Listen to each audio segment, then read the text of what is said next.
like sneaking up on you because that was going to be hysterically funny? Nope, it's stuff. Okay. So there you go. Okay, Megan's set up. All right. Thank you. So, yep, you're welcome.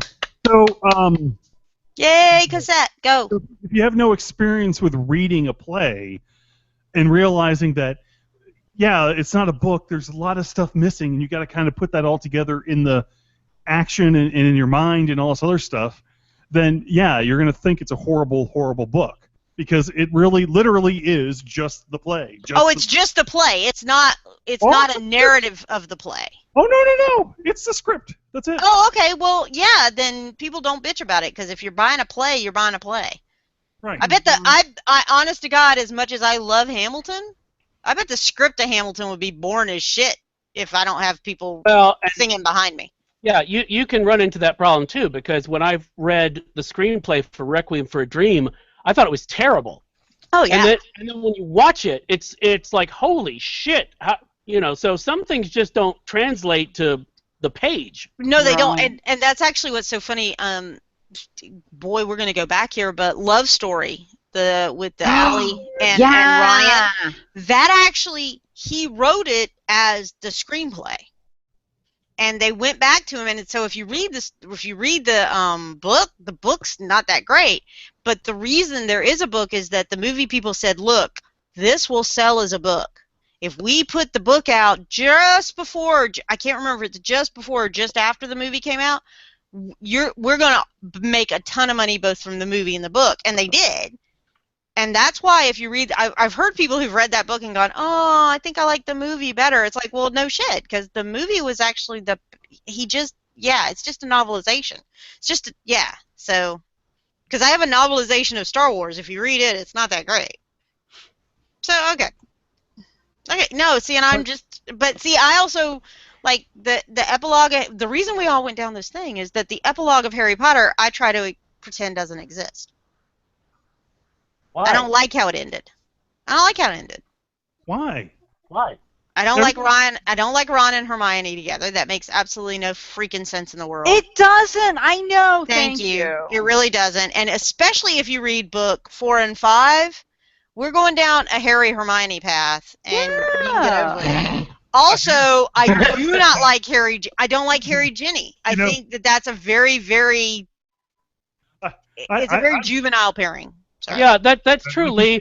Nobody ever winds up in relationships that make no sense. No, okay, but I want you to think about it. That's true, but I also want you to think about it. How many people end up with the first person they ever really liked? My hand's risen. Well, yeah. But you didn't, like, the high school crush you have? But, John, you didn't end up with your high school crush. You ended up with a college crush. I didn't. No. First of all, I was not out of high school. A. Oh, that's right, because she's older than you. B. That's true. That is true. He is right. That's true. I didn't have any crushes in high school. I screwed around a lot, and that was about it. There's nobody serious, really. Okay, but that's what I'm saying. Even if there was nobody really serious. But Ron did screw around. Okay, but Harry did. And he didn't like her first. Right, it doesn't work. It just doesn't work. Can I just say that if you are really not liking somebody, especially at that age of the opposite sex to that degree, you are totally going to end up with them. I'm just saying. You're just saying that, really?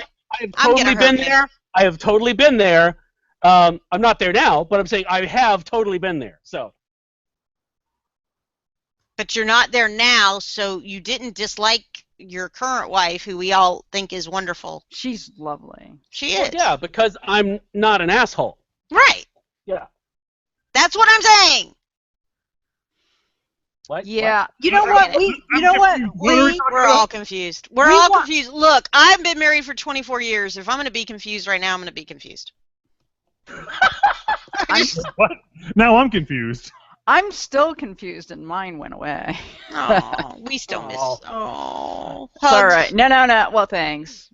It's different now. So it's different now, but yes. It is. Well, yeah. And I love your chalkboard outside your house. Thank you. It's It's a cool thing to have. I have a free library outside too now. I saw that. Oh, you do? How cool! I didn't see Yeah, I made it. Yay! So, anyway,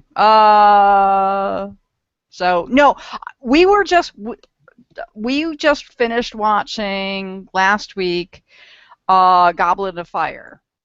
Yeah. And you are right. I mean, it's just like, well, Okay.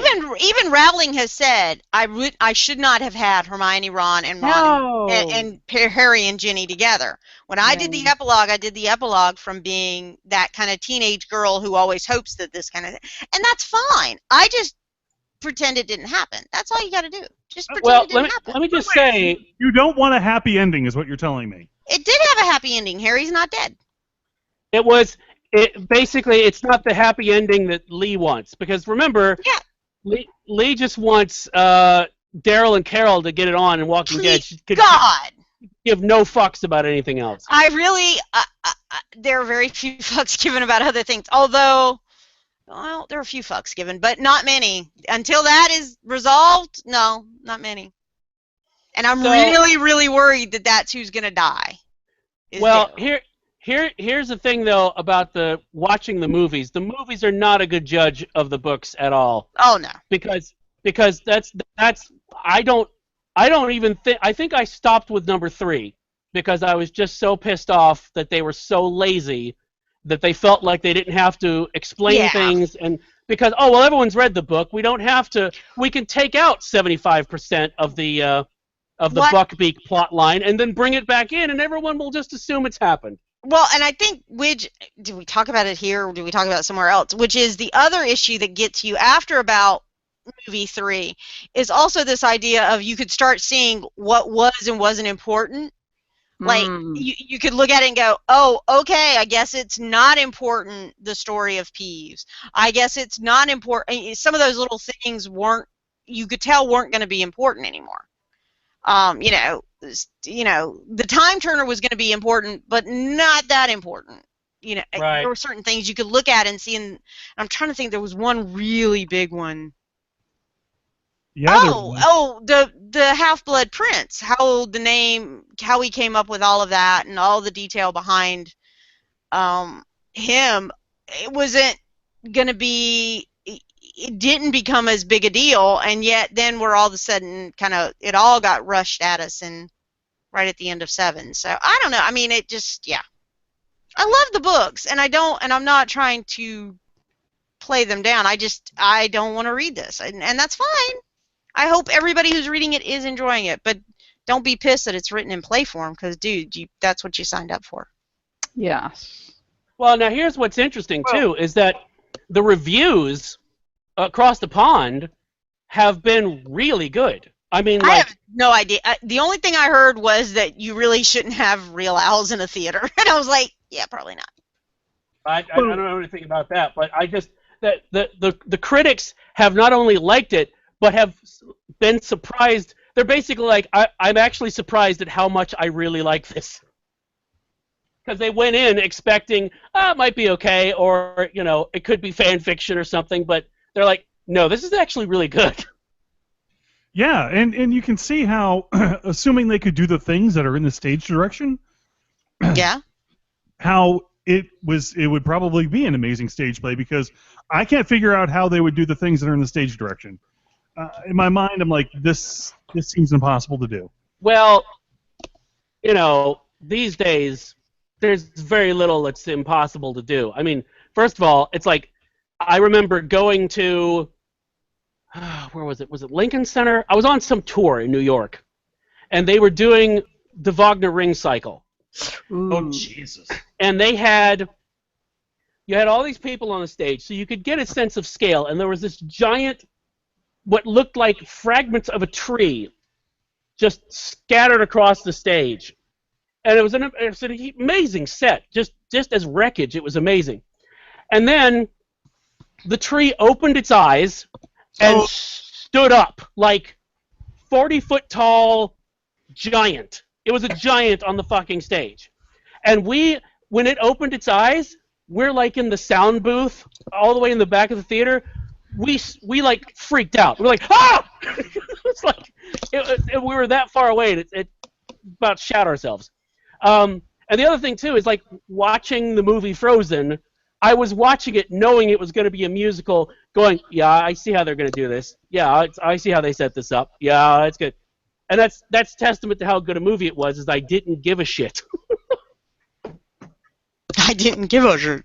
That's no. very cool. No, Yeah. I think that's So I think they can. It is really bizarre the stuff that they can do on stage now. Now you have to be careful because you don't want to be Spider-Man Turn Off the Dark and do stuff that And turn on the insurance. Yes, turn on the insurance. Yeah, seriously, fuck. So No, I was gonna say the same thing, which is that universally it seems that the critics have loved the play. yeah, And again, if here's the other thing. People are saying that, well, because J.K. Rowling didn't write it, or Rowling or whatever, didn't write it, then it's not canon. Except that she said it's canon, and she's in charge of those things. Oh yeah. Yeah. This is her. My deciding that it's not is Lee deciding it's not.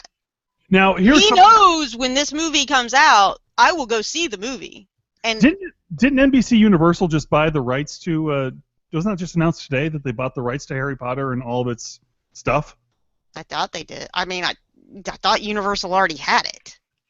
I mean, all the books of Star Wars are canon because George signed off on most of it. They are until they all got kicked out. So well, until they all got, but before there's two separate groups, right? Yeah, and that's kind of how you have to go with that. I mean, unfortunately, but I got to be very honest. They're going in a direction I like. So until they screw it up, I'll be fine. Well, that's the other thing. I was just reading. Someone announced that they are actually looking at finally pulling the trigger on a live-action television series for Star Wars. Finally, yes, yes. And if you haven't been watching some of those, if you didn't watch the Clone Wars and the Rebel stuff that's going on now, those cartoons are kick-ass. They are.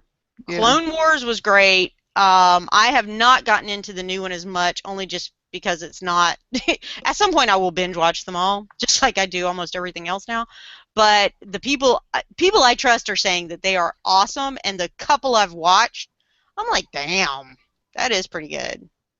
So, those are what you also should be watching because those are pretty damned awesome. So. Yeah. But can we also talk about Preacher? Because I don't know what the hell's going on with that. Absolutely. I've been watching that, and I am so confused. And I'm so done. But anyway, real quick. Okay. Okay. NBC Universal acquired the broadcast and cable TV rights to the 8 films and Fantastic Beasts. Oh, okay. But not yet Cursed Child. Yeah. Which can I say? I'm really looking forward to that movie. Yeah. Just because I'm like, okay, period piece taking place in New York City with magic users. I'm like, okay, cool. Because my thing is, first of all, everyone should be grateful that Rowling took the deal that she did because originally they were going to have Harry Potter set in the United States. They were going to totally un-anglicize it. But I've been wanting to see how the magical world works in other parts of the world. I mean, I may have mentioned it on here. I would love for them to get an author in, like, say, where they had the French school, right? There was a French school, right? Yeah. A French author to write at least one story about that school, and then have it translated into English, so everyone's like, okay, well, this is how things are happening around the world. Because I'm like, it's such a cool universe. I'm like, let's go nuts, right? Well, I would love to see some. I mean, like you're saying with that, I'd love to see Durmstrang, and what does he do? What is he? Especially somebody who hasn't totally, it sounds at least, renounced the Dark Mark, and that's a bit about that whole school is Slytherin. So a whole school of Slytherins. And a whole school where there's a little bit of interestingness. Heck yeah, I want to read about it. That would be awesome. Yeah, but I think that would be the thing, is you get someone there from that culture to write it so that it's true to that feel. You know what I mean? Yeah. So yeah, I agree. I think that would be awesome. I would love that.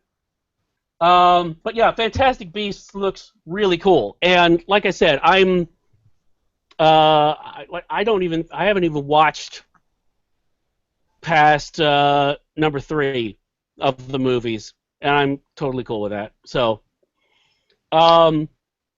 so Preacher then. Okay.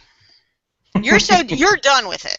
I'm done. Have you finished it, or did you just get to an episode and go, that's it, I'm done? No, I finished season 1, and Okay, I decided that I'm done with the show.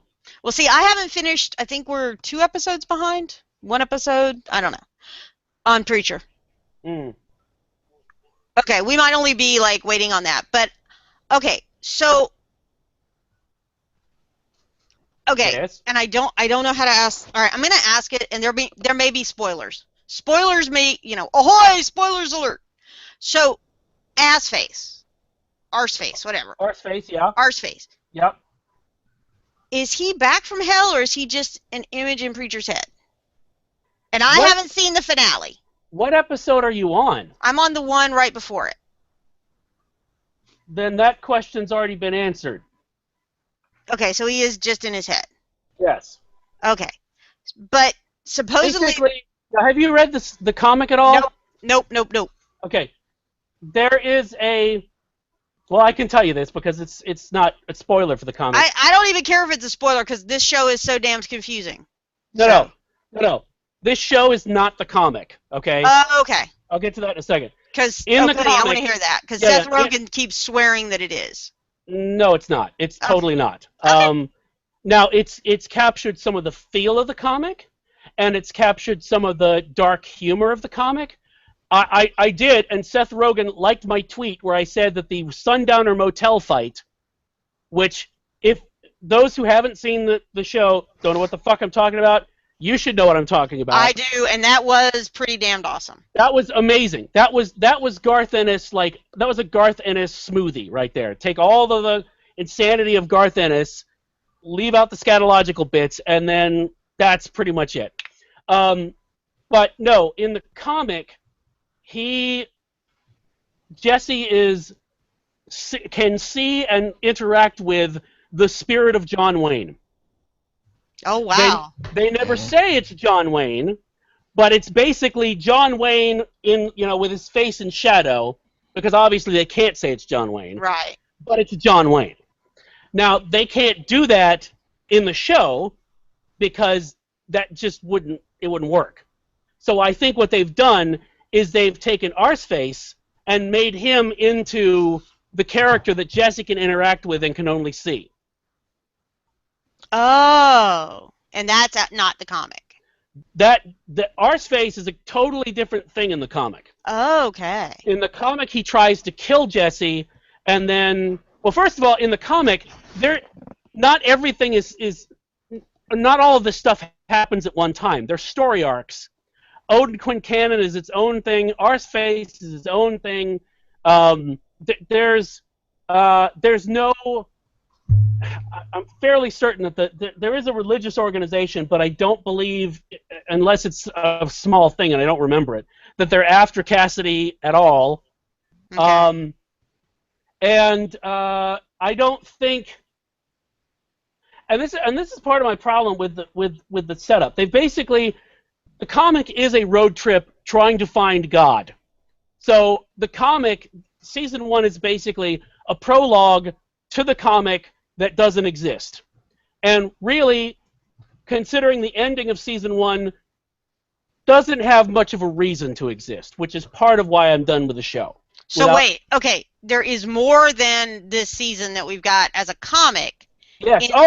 Yes. They went for how many issues? Let me see. I mean, it's not going to be like Walking Dead. It's still going on, but they went for a lot of issues. So there is a road trip. 60, 66 issues, 75 in total, counting the limited series and specials and stuff. Okay, that is a very nice run. That's something you could do a very nice.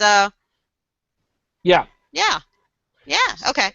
So and that's also just enough of a run that if I did want to read it, because I'm reading Why the Last Man right now, that it's closed ended, so I can be like, okay, good. I read this compendium and I's done. I like that.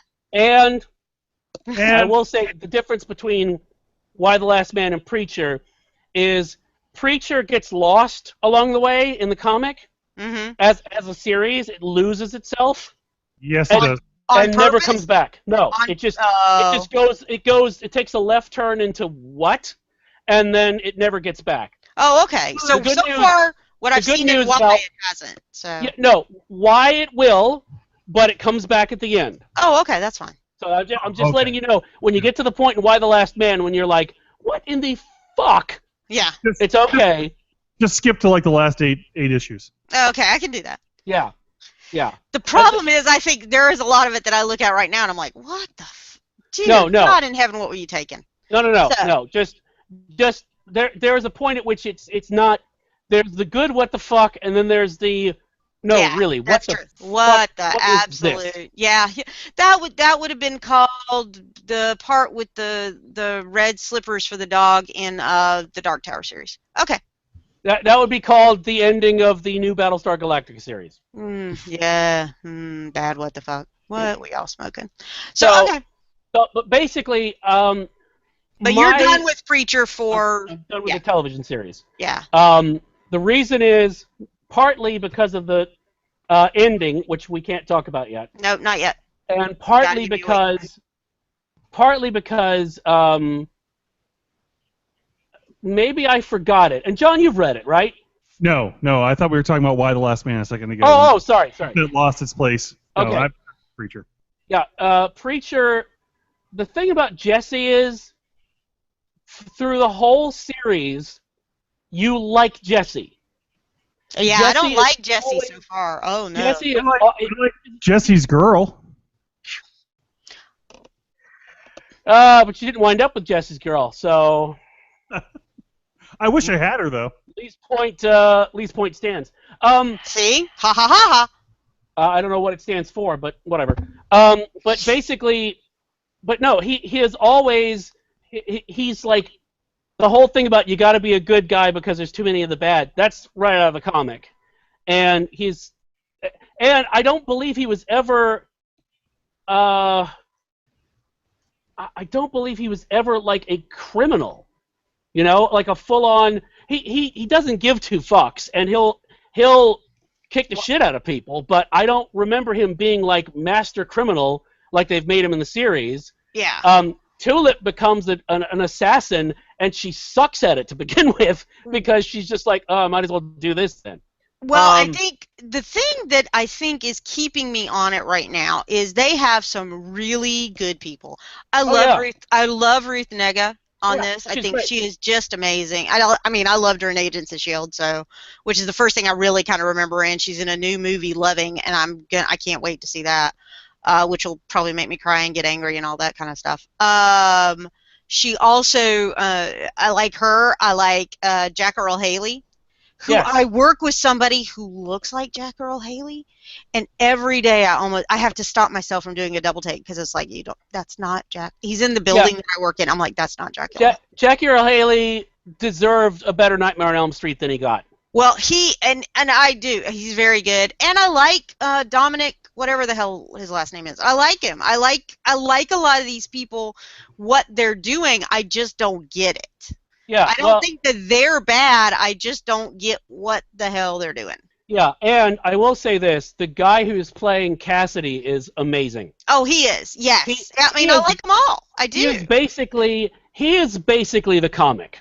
I mean, is he really? Okay. He's pretty much out of the comic. Now, the stuff about him, like the tattoos and stuff, is not the comic, but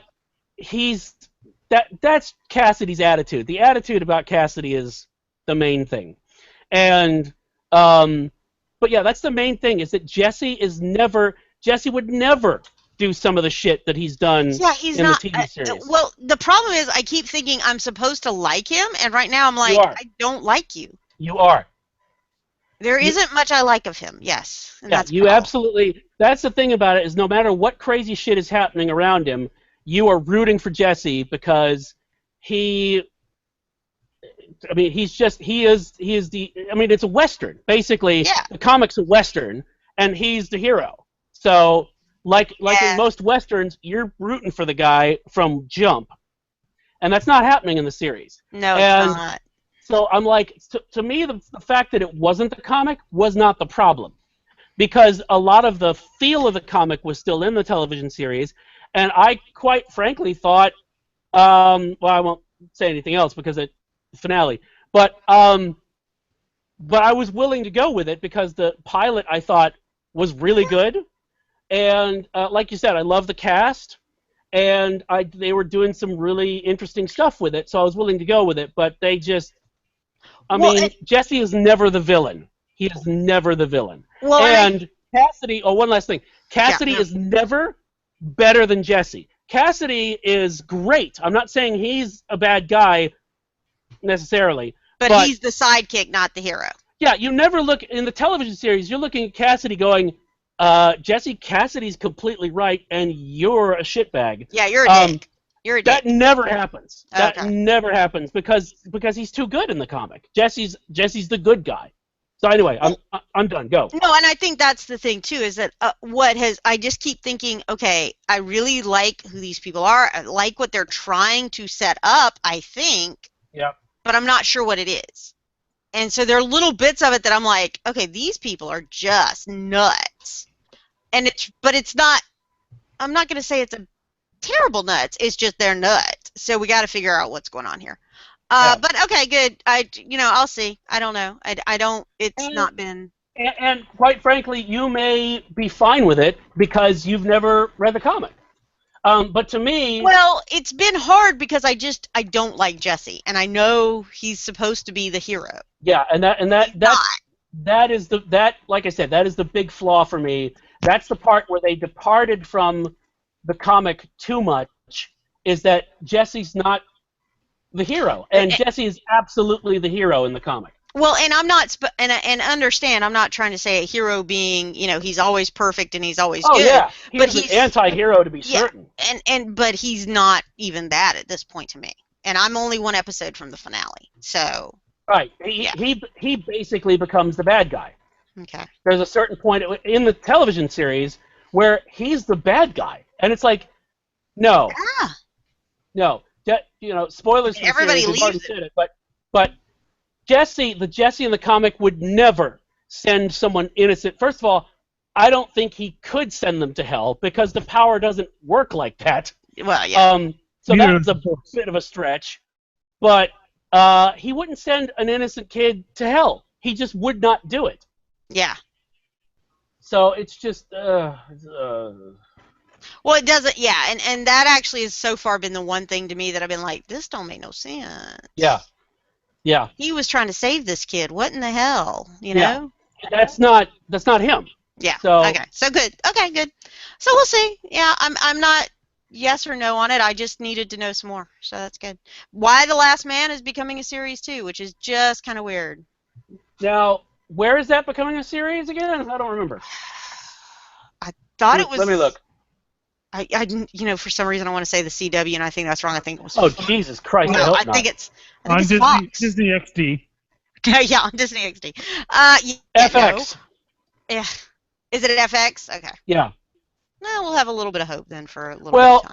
And the original writer is going to be on board with it, at least as of last month. Yeah. Oh, good. That's good. So. Now, it could be a great series, and the other thing about that is, quite obviously, it could potentially have some, amazing female roles in it because there's only one guy left on the planet. So, well, yeah, it could have that, and it could have just, I can't wait. I'm just like, oof, I can't wait. And. Can I just say that Agent 355.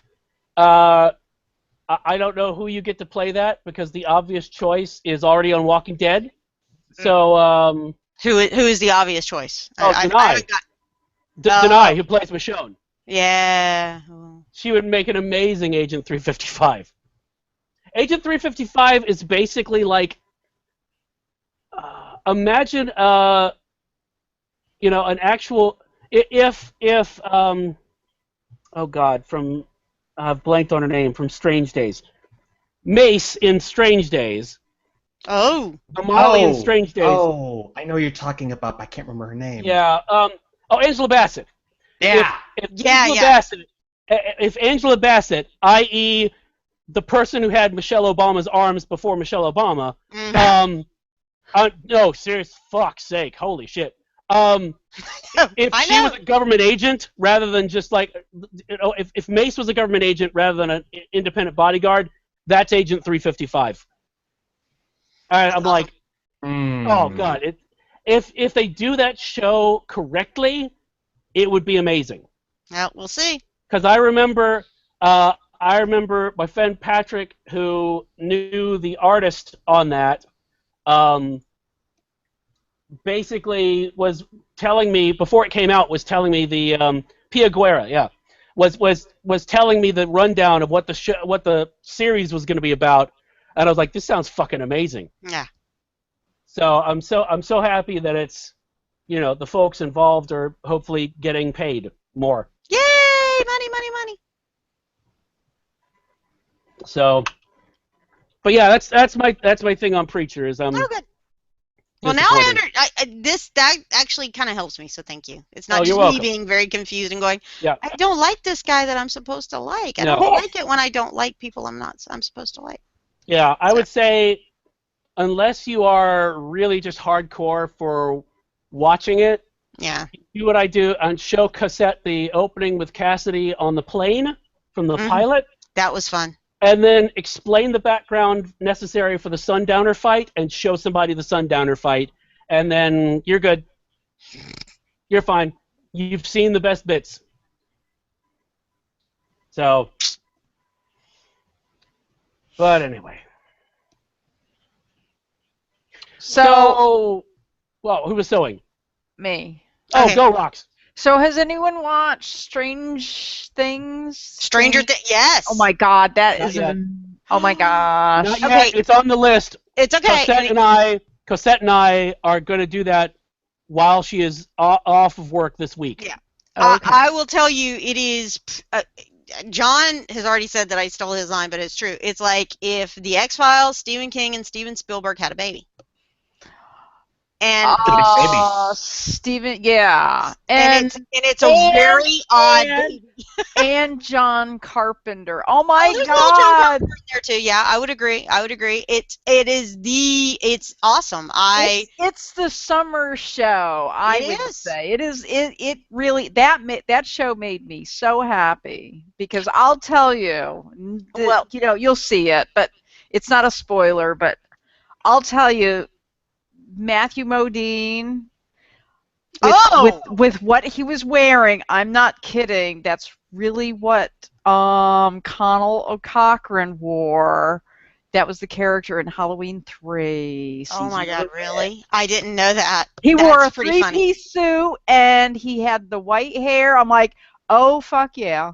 Well, it's just that he, Who are these guys? Who are these Duff brothers? I don't know. I can't wait to find out. But I will tell you what was really funny, though. I think this is also, though, this is a little bit of a generational thing because it is. Hubby and I ate it up. Pudding cups that are in cans. That's my jam right there. Yeah, cans. Yeah. And the Tom Cruise hair and all of that kind of stuff. That I was eating it up. I will tell. Yes, they got all the hair. They got all that. Oh, they got all that stuff right. Yeah. And they got the. There are all the little '80s things that you had. The friend who was a good friend and a little nerdy and not as cute as you, but still cute in her own way, and all that. Because I loved Barb. I'm sorry, Barb needed more time. I know. But it is great. It's great. But I will tell you that my teenlet did not find it as enjoyable as we did. He watched 2 episodes and went, I'm just not sure about it. So I'm kind of wondering how generational it is. John, have you watched it yet? He He stepped away because I want to know if his daughter liked it. I don't know if his son would let his son watch that yet. Again, I haven't watched any of it, but from what I have heard, it sounds kind of like what Abrams did with Super 8, meaning he kind of distilled. It goes beyond Super 8. Yeah, okay. A lot of and it actually is to me at least it's a better story than Super 8. Yes, and I'll tell you what this is really. It is the love letter of the 80s. The soundtrack, the music that they pick, including the font. All right, so the font. I posted. Somebody did that for me. So it says Roxanne Henkel just in that way. So I want that for my villain card. I want that for my font for track, but I love it. I think that's it. It is a show of its time. It really gets the 80s. It gets what all of us were very likely doing in the 80s. Oh my gosh, yeah. Yeah. And it really and the kids that you had no idea where you were. You had no idea where anybody was. I mean, and this isn't a spoiler, okay? No. Because the girls kind of, I'll say I'm staying at your house, you're staying at my house, kind of thing. And there was there's no way to validate that, man. Nope. You had to be, if you said you were doing that, you were doing that. Because if somebody called, oh no, right, I got it wrong. Those parents knew, man. As soon as you lost that was it. Because there were no pagers. There weren't even pagers by that. No pagers. And no all the kids were free range. And they were all free range, and they were all. I loved the kids they picked because all of the kids were very kids. Yes, I thought they were just great, and I like the sheriff. I mean, this one is a good cast too. I don't know who the sheriff is. It's like he only had. Yes. Yeah. He was good. I liked him. He was adorable. Mm-hmm. And you want to give him cookies. You do. You want him to stay at the party a little longer. But no, I loved it. It's creepy as hell, fun as hell. I love it. I can't believe. Yeah, Scott, have you watched it? Not yet. I need to. Oh, Scott, you gotta watch. You're gonna love it. I've got a list of shit that. I know. Oh, I do too. Oh God. I finally made myself finish White Collar. I still haven't finished Hannibal the last season. I'm gonna finish that at some point. I've gotten through half of it. Rocks. Okay. Season 3 of Hannibal is creepy. But you know what? I love that show because it's so gorgeous. It's gorgeous. It's beautiful. It's beautifully shot and everything, and for me, it's always a visual. It really is. It's like watching a murder tableau, if you want. Well, and it is. All of them are so perfect in what they're doing. Mm-hmm. That it's again one of those shows that you're like, I want one more. I want a good 2 4-hour movie. I want just one more shot of it. I don't need a lot, just one more good shot of it. And I hope Mads Mikkelsen is good in Doctor Strange. Please don't be too terrible in Doctor Strange. Please. I can't see him being crappy in anything. I mean, I even watched The Hunt, which was in. Oh yeah. And he is really excellent. I didn't see the period piece that he was in, Princess Sophie or something like that. I think that's what he was in. Anyway, but he's excellent. Yeah. And his brother's good too. Oh my gosh! Who's his brother? Remember. Did you watch Sherlock? Yeah. Okay. He plays. Yeah. Oh, go ahead, Rox. Oh, I was gonna say he plays the media mogul guy. Who has brother. Yeah. Yep. He plays the guy with his own little house. Yep. His house. Mind memory palace. Yeah. Whoa. That's him. Wait, they're both creepy. Oh, that's I know. good. I looked him up because I was like, this looks a lot like Mads Mikkelsen. And it was like, oh, well, that explains it. Those are two people that you like. If you see getting on a plane, you're like, nope, I need to get off. Not me. Nope, too creepy. That's because you can take him. Oh, well, yeah, no, actually, Rox wants him to join her cult. Screw your cult, dudes. I've got a better one, and you guys are joining it. So. So yeah, that's my summer take. Is that was really great. And the thing is I like the fact it came out in the summer, just like Golden Years did. Oh And yeah, I like, I loved Golden Years. Here's the thing. Tell me if I'm crazy. There was an alternative ending. Yes, there was.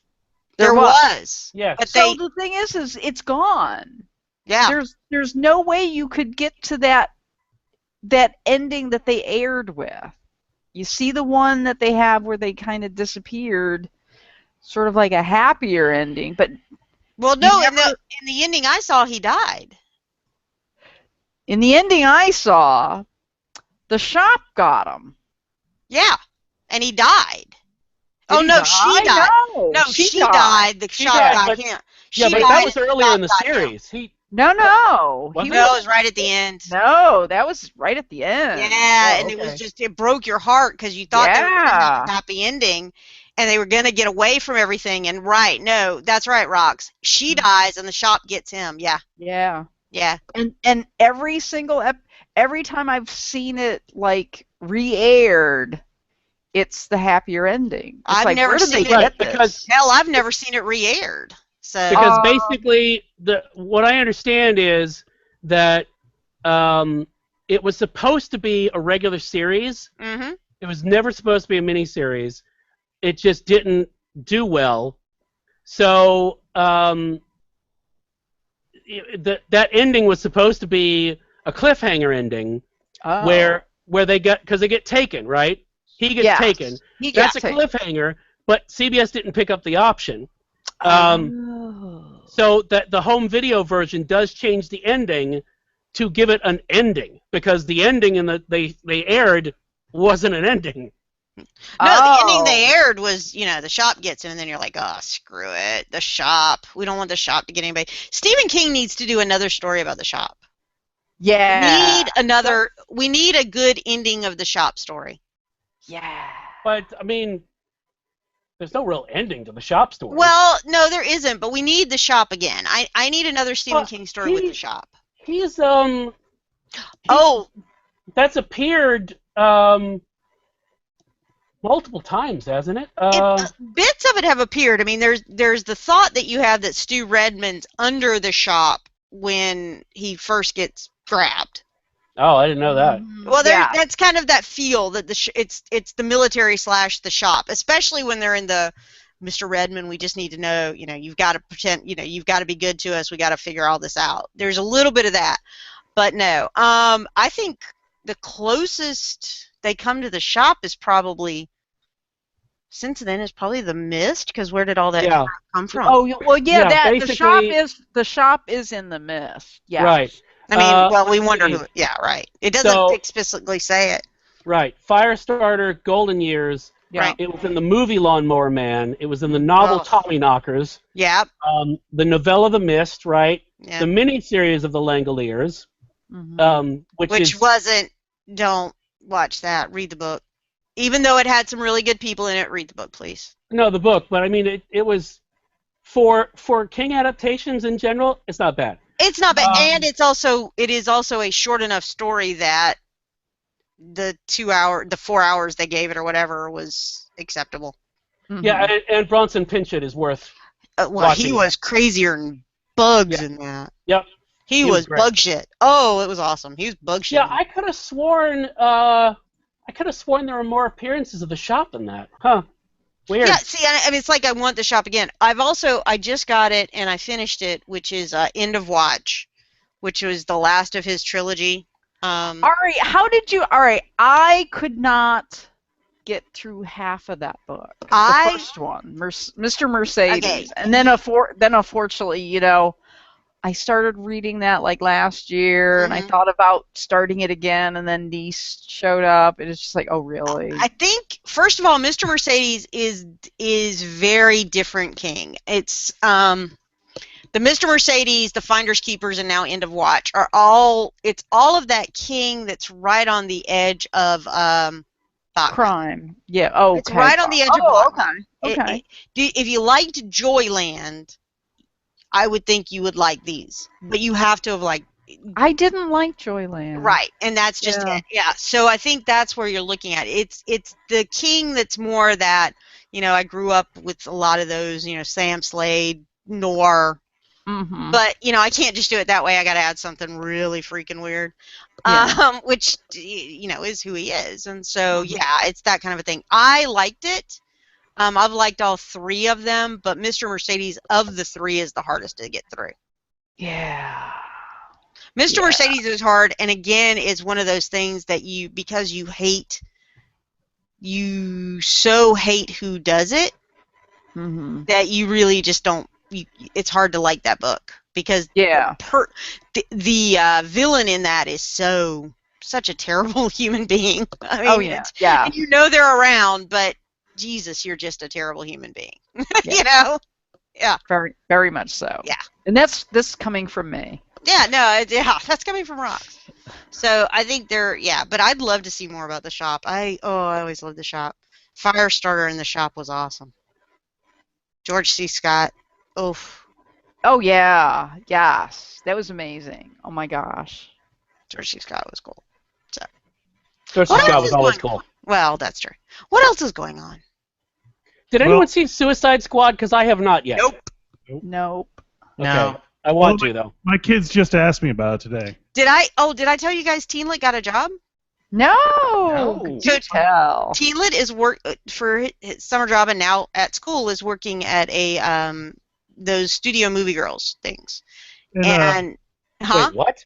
Michael Phelps just won the 200 butterfly. Oh, he did? Awesome. We're watching soccer. Michael Phelps just won the butterfly. Good. Yay, go Michael! I've got butterflies in my yard. Wait a minute. I have butterflies in my yard too. So wait a minute. Studio Movie Girls, isn't that a porn title? Stop that. Grill. Oh, I honestly thought you said girls. I swear to God, I thought you said girls. I heard it that way too, except I knew the right answer. He's working at a movie theater. And so one of the things he does is actually you can go see free movies, but you can't go see them until it's like after the first week. So we'll go see Suicide Squad at some point. Because I won't pay money for that one. I have not heard from anyone I've trusted. I have not heard a good word about it, other than the one person who said, I only went to go see Harley Quinn, and Margot Robbie she does pretty good with what she's got. Yeah, she does pretty good with what she's got. Nice. Sonia says, I can't take you anywhere, John. No, that's why she sends him to Dragon Con, and I have to watch him. I gotta watch him. Sonia says, yeah, that's what I expected. That's how you are. We know. Wow. Yeah. But I've not heard anybody say, you've got to go see it. What I've heard from most people is,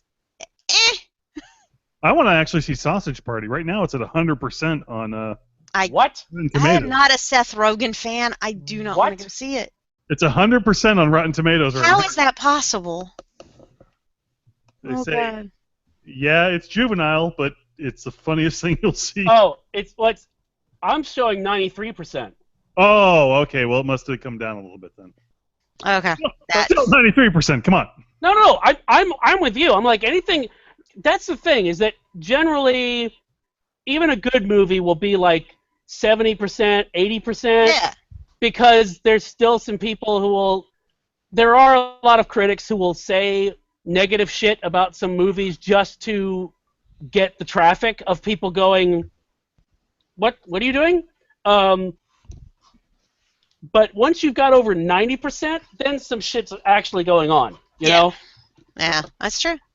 Well, I did get to see Batman versus Superman on a plane. I'm sorry. Wait, they were on a plane? That would have been much more interesting. Just probably would have been. It seems like one of them doesn't need a plane. The other one probably can buy a plane. And then you've got Wonder Woman who shows up, and you can't see her plane. Yeah. I have to be honest. That movie, I don't know that I've seen more of a mess. Okay. I was around a 3-year-old for a whole 2 weeks. I'm telling you. Oh, I was about to say there wasn't a 3-year-old this thing, right? No. Okay. It was awful. That was just awful. Awful. The only good part was Wonder Woman. I like Ben Affleck as well. I thought his Batman was great. And the fight sequences that you got to admit, the fight sequences he was in was great because they were brutal as fuck. They were brutal. You do get a sense of his physicality in that, and that but it was just wasn't. I don't know. It just didn't feel like Batman and Superman. They didn't feel And the Lex, I don't know what he was taking to play Lex like that, but he never needs to take it again. I'm sorry. I have been ruined for Lex, and that was just a terrible, terrible Lex. That was awful. Yeah. And not really his fault, because that's what he was given to play. So yeah, I'm not even sure. Yeah, exactly what he was doing. I don't know. Yeah, if that really was supposed to be Lex Luthor. Supposedly, now this is what I've heard. I haven't seen it, but supposedly, the special ultra, whatever they're calling it, is supposed to make a lot more sense of stuff. So I don't know. I don't know. Hot mess. Hot mess. Scott, it was a hot mess. Oh, I agree. But supposedly editing and stuff makes things better. Well, and on that note, I have to go. But I want to tell you guys, I have a recommendation. Oh, go for it. I have two recommendations. Well, wait, I have to make sure I got the right name for this book. Because, see, this book got stolen from me. That's a good book. Somebody went, fuck this, I gotta have this. That's a serious book. And that's actually in the title of the book is the word fuck. There we go. Here we go. The book is called Fuck Feelings. Well, it's F asterisk CK Feelings. One Shrink's Practical Advice for Managing All Life's Impossible Problems. And I just want to tell you, here's why I am recommending this book. I bought it. I was in Portland, went by the wonderful Powell's, bought it there. It was great. I love Powell's. If you've gone to Portland, that is a place to go see. But I saw it there, and it was just sitting there, and I picked it up, and I read the introduction, and I was like, this is great. And it literally is a shrink's practical advice. It's basically, fuck it. And it's wonderful. And I had a friend pick it up, and it was amazing because I said, I think you'll like this. I gave it to them, and I said, I think you'll like this, but, so read a couple of chapters before you buy it. She texted me and said, I just went through the intro in chapter 1 while trying to quickly scoop food into my mouth at lunch. You're never getting this book back. So that was the text I got. So it's by Michael Bennett, MD, and Sarah Bennett. That would be, no relation? Not at all. This is an awesome book. It's basically they're just giving you very real practical advice. And it's really good. And it's a good book to read. And it's a good book to read if you're somebody who doesn't really like self-help books, but what you're trying to do is, I do want to figure out what's the best way to deal with some things. And it's got the way the chapters are set up is, here's how you deal with all the crazy stuff at work, like a bad boss or a bad coworker or a hard situations or, in over your head or whatever. I mean, it goes through all of these little things, and and how to deal with family and how to deal with, tough family times, and we don't know. What do we know? Just lost. Is that how Lee exits? I'm not sure what we know, Lee. Who disintegrated Lee? God damn it. It was expensive to bring her back last time. The person who stole the book. That's who. Oh. She has said too much. Well, there you have it. Wow. Lee! Come back, Lee! Come back! Well, okay, so there's that then. Walk towards the light. I mean, oh wait, no. Go ahead. Go towards the light. All are welcome. So, Rox, did you see your car that I posted on Facebook? My car? When? I totally found your car. Did you? Okay, that's news to me. Well, let me read this. Let's see. I'm looking now. Yeah. It's on the Need Coffee Facebook page. Oh, it's on. Okay, hold on. Which computer should I use? All right. First world problems. Which computer should I use?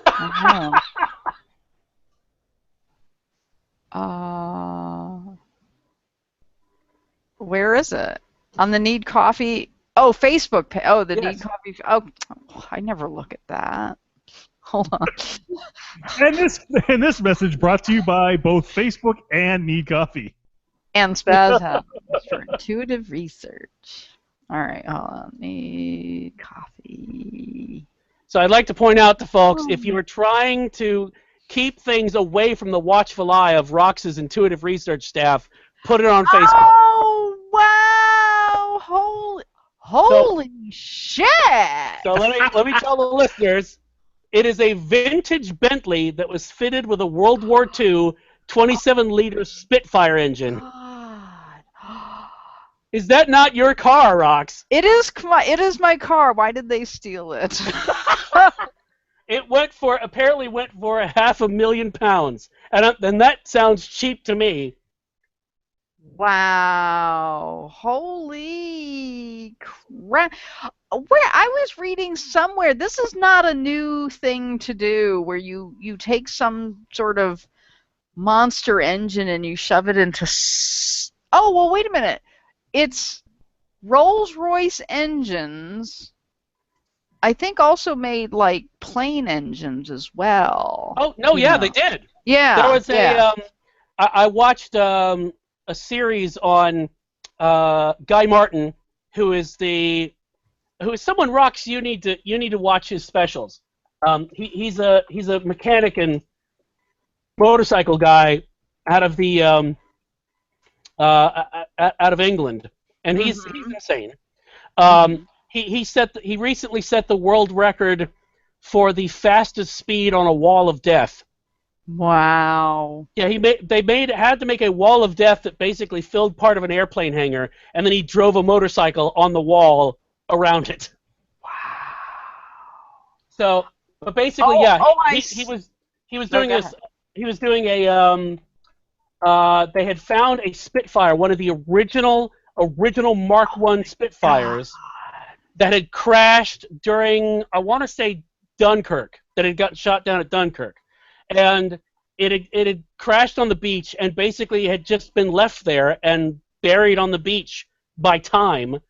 And a guy, an unnamed rich person, wanted a Mark I, so they dug it up and were using it to figure out how to make it.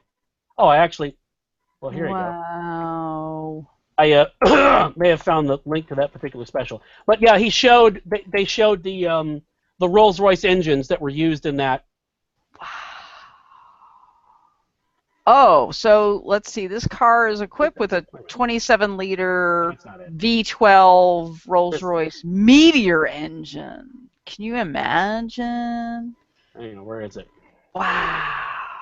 If you click on it, you open up this who's this? Vintage News. There you go. That's it. Yeah. Oh my God. Wow. Wow. Wow. Wow. Yes. But this classic Bentley only gets 2 to 3 gallons to the mile. But it goes like, oh my God, 160 miles an hour. Wow.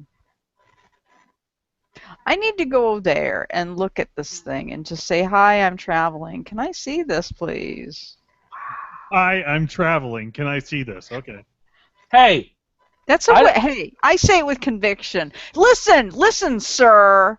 This is how this works. 2 years ago when I traveled, our train stopped in Philadelphia. Dunkirk?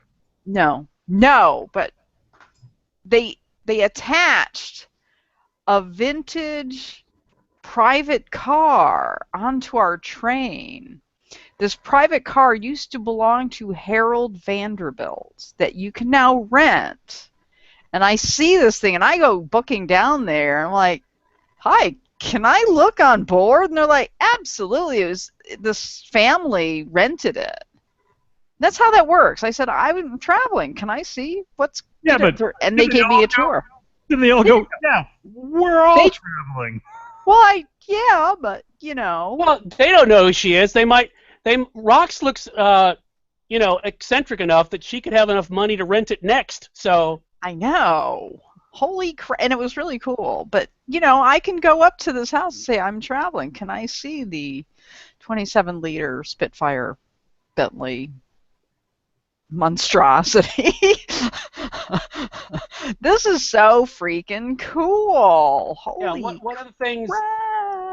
Here's the other thing for you to have as a life goal, Rox, is apparently in the Spitfire special, which I may have sent a link to in the chat. There is they created a two-seater Spitfire for training, and so I'm sure there's a way to basically fly on board a Spitfire. Wow, damn.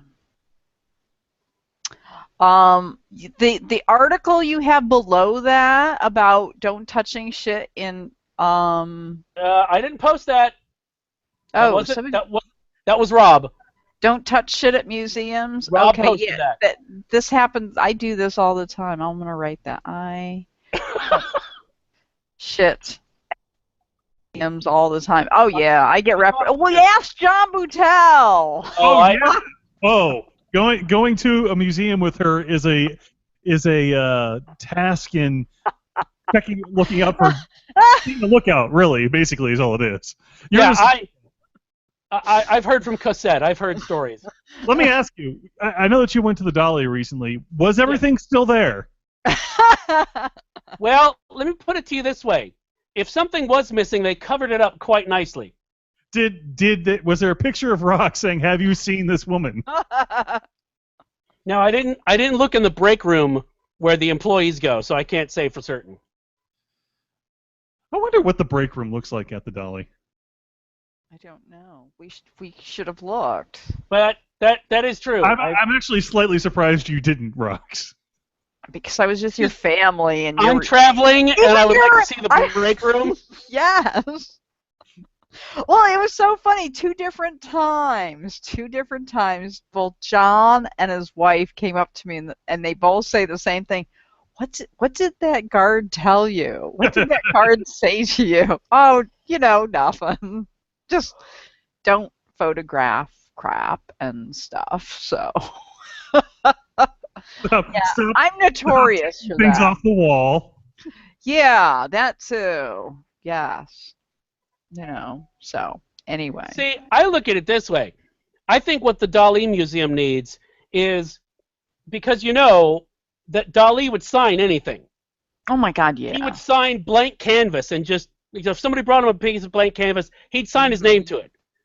So I'm like, they should have one of those, you know, things that will mimic handwriting, and you can get a quote unquote authentic Dali signature on just about anything. Oh my gosh, that would be in keeping with Dali would be totally on board with that. Yeah. Well, I would love to have been a fly on the wall, go travel back in time when Dali hung out with Andy Warhol.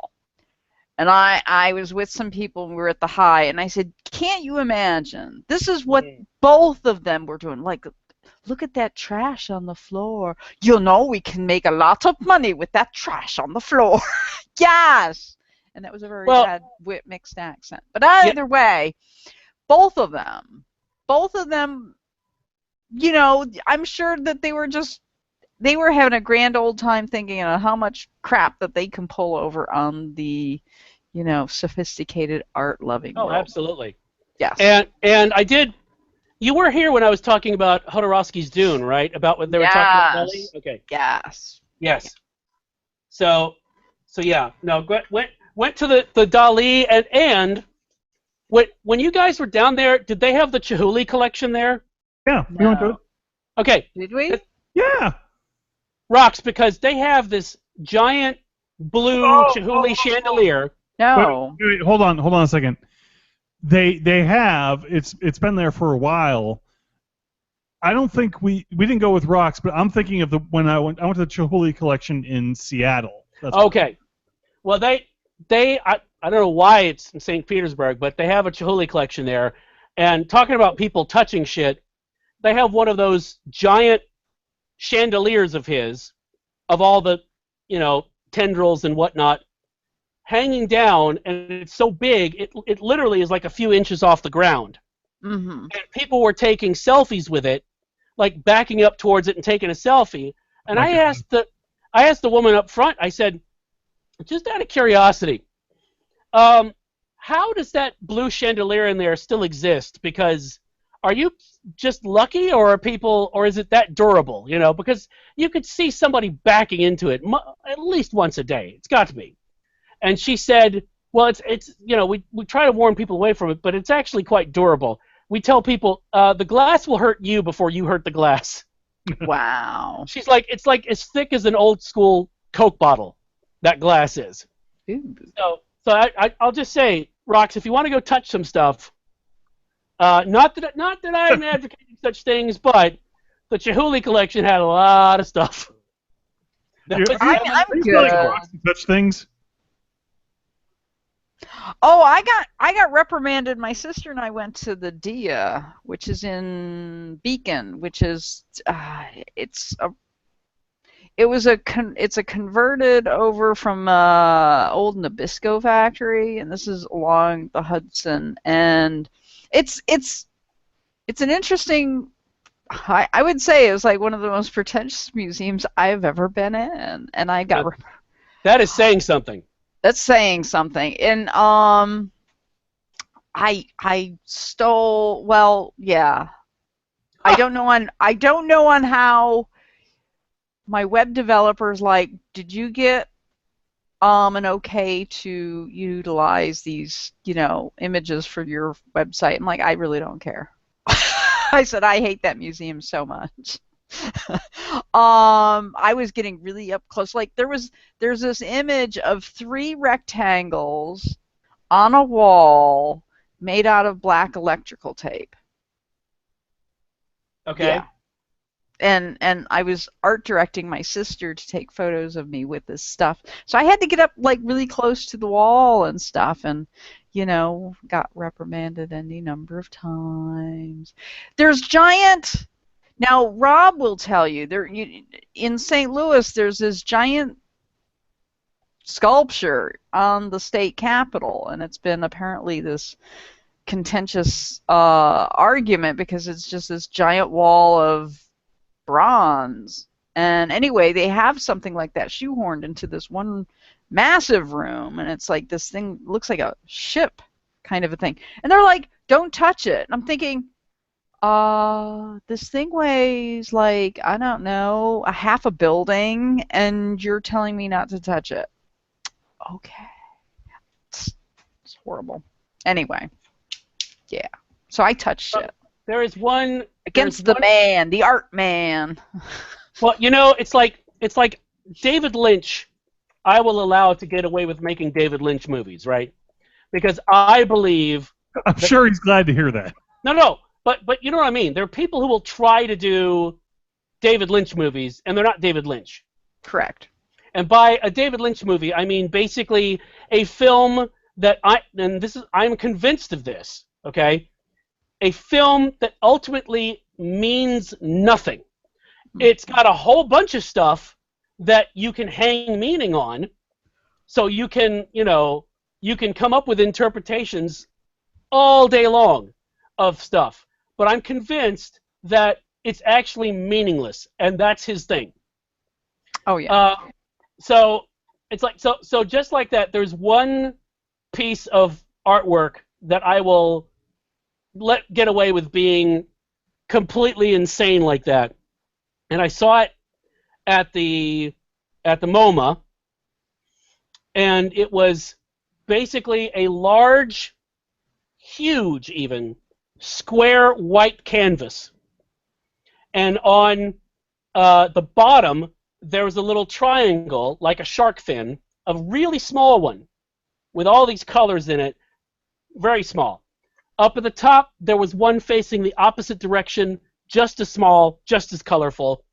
The title was The Big N. What? And I thought, okay, that's pretty good. Wow. I'm like, that's pretty good. That is totally fine with me. But not much else. Yeah. But so how was the dolly? I really enjoyed it because I'm a huge fan, and he's a maniac, and I loved it. Yeah, I thought it was great. What do you mean? So yeah, I really enjoyed it. I got a picture of me in meditating in the middle of his giant mustache out back. Mm-hmm. And got a picture of the hallucinogenic toreador simply because I could not fathom that I was actually seeing it, and I wanted to look at the picture later to go, yes, I was there. How was the Dolly Disney thing still there? No, they had Horst, I think, a photography exhibit that Megan's a huge fan of his stuff. And he and Dolly interacted. But the Dolly Disney stuff is awesome because the Dolly Man Ray stuff is good too. Man Ray.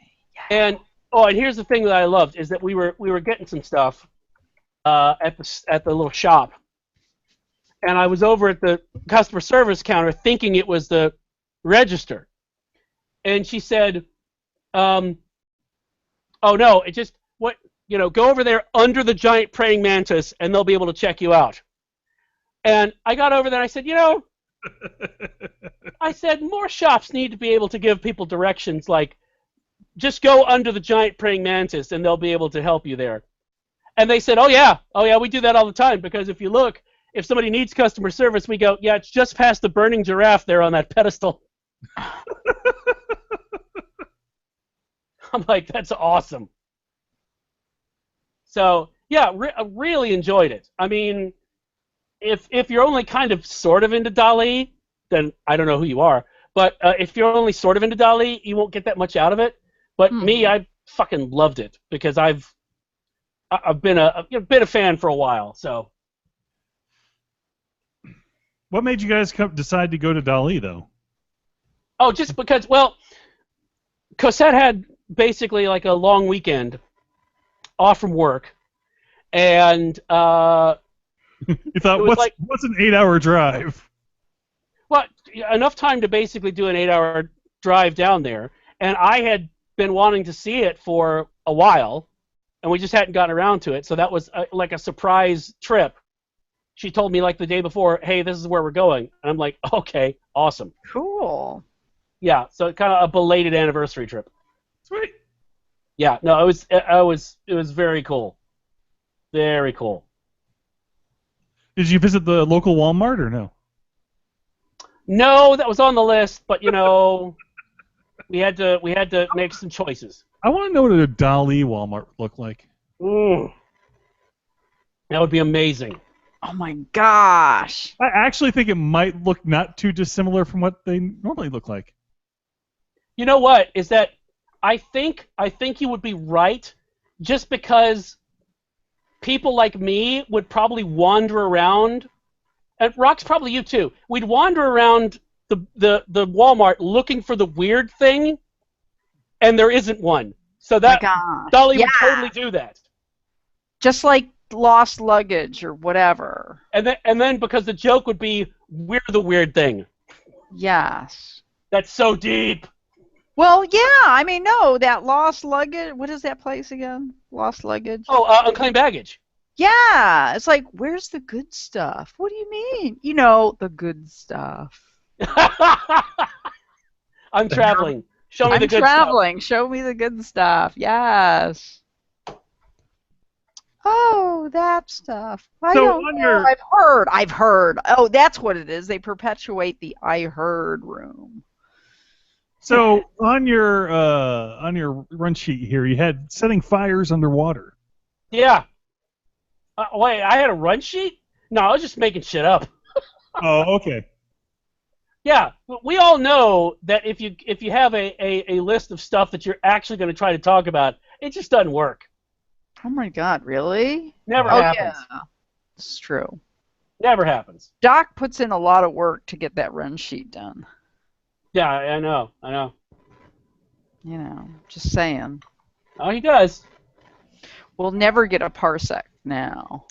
Oh, wait a minute. Hold on. I meant to go read this. I got an email from the Parsec Awards people. No! Hold on. You're kidding. Oh, God. I gotta look it up. Dear loser. Oh, it's in the 50 days box. Oh. We want to be on your show, John, but we'll never give you an honorary parsec. The Parsec Awards from the Parsec Awards Committee. Let me see. Ooh. God. Greetings and salutations. Does it say that? We're not sure how to rank you because we don't know what your podcast is. So? I'm talking about 50 Days of Dragon Con. Is it a documentary? Is it a comedy? Is it a... I'm just saying. Oh, they want someone to present. After my disastrous stint the last time, I don't think that will be happening again. Wow. I took the time to write a freaking script, and neither of the two other people decided to follow it. But you were drunk, right? I was not, no. But you wish you were now, don't you? I do, yes. And okay. Aaron, of course, was sitting at the back going, "Great improv, John. Great improv." Because I was like, "What the hell are you guys doing? We had this all scripted out." Anyway, yeah, no, I'm apparently on there. Oh, it's from the steering committee, so they are who have the wheel. All right.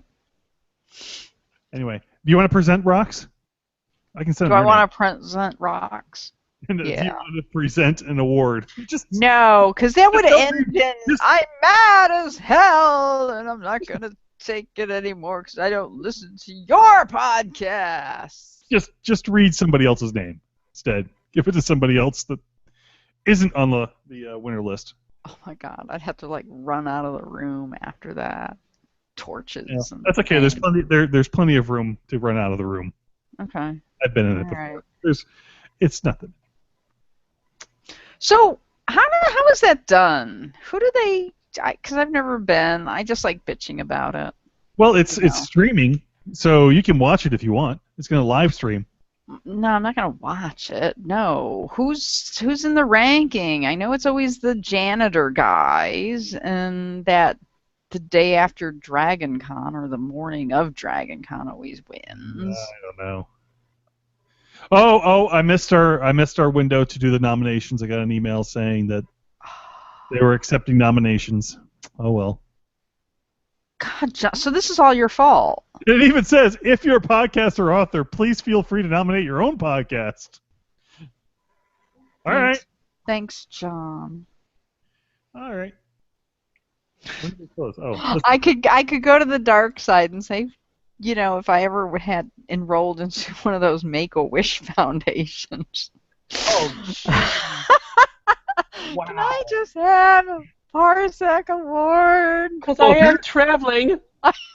Traveling. To the other side. That's right. Oh, we all are heading that way. I'm just saying. Apparently I can still submit the nominee form.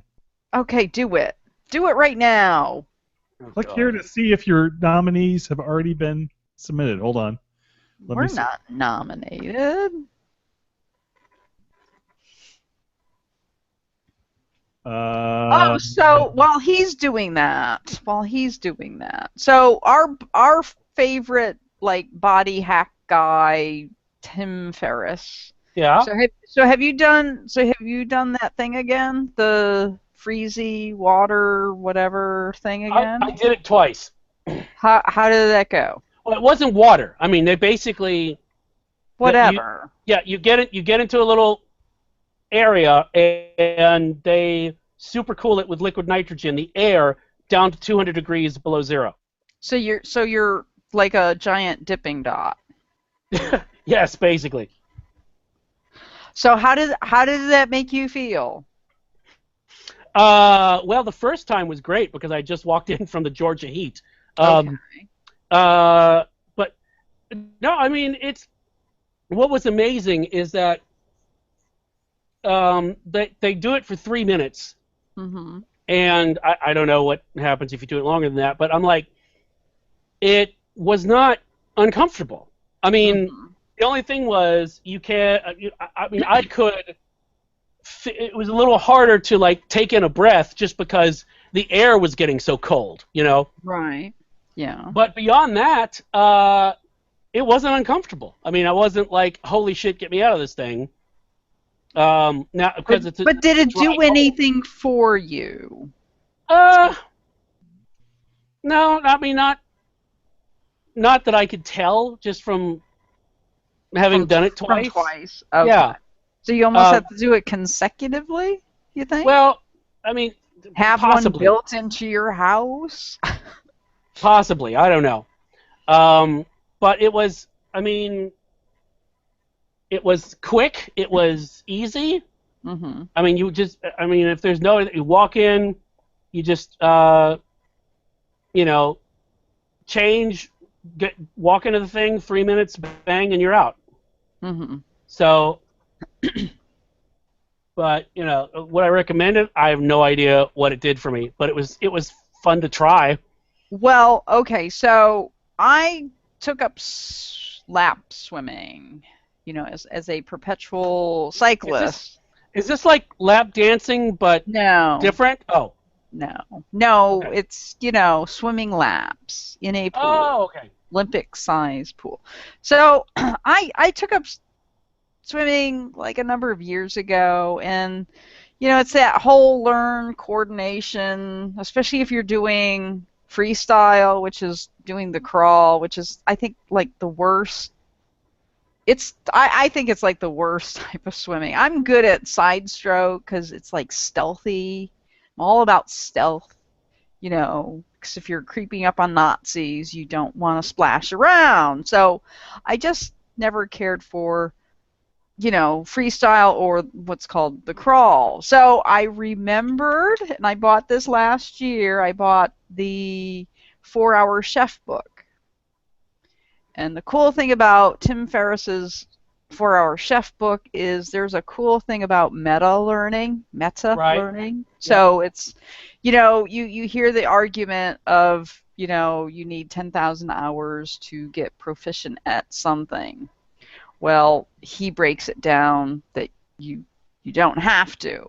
There's a thing in there that I started doing, and it's freaking amazing. And it's called Total Immersion Freestyle by Shinji Takeuchi, something like that. I don't have the book in front of me. Anyway, it's really cool. When you watch swimmers, when they pull their arm out, they go straight out and then down, where this guy developed this swimming technique at the age of 37, where instead you're almost fully under. I've had to modify mine a little bit, but basically, instead of going full out stretch and then down, you're driving your arm and your hand like at a 45-degree angle, and you're not kicking as much, but you are propelled. It's classified as one of the most graceful freestyle type swimming. So look that up. I've been able to swim like 10 laps within 20 minutes. I know it's not fast, but yet, I've been able to, because it's graceful, actually learn how to coordinate the whole side breathing thing, which is just, you have to relax so you don't drown and shit like that. So drowning is a very important thing not to do. Yeah, don't drown. Yes. Please don't. The more you know. Yes. So this is another really cool. The cool thing about Tim Ferriss books, you don't have to read all. You don't have to sit and read it. You just sort of pick up something. Because that's what I did. Was like I remembered that there was a thing about swimming in it. I'm like, oh my god, let me go see what he's done, and it really has improved my swimming technique. Not that I have one, but it's really, really freaking cool. I don't do the full total immersion because you're under, but it's silent practically. It's you could sneak up on a whole gaggle of Nazis if you needed to, who are poolside. Just saying, and like I said, his books, he picks up with the coolest people and stuff. That keeping the books around, like I said, you don't have to read the whole thing. You can pick up something, put it down, apply it, because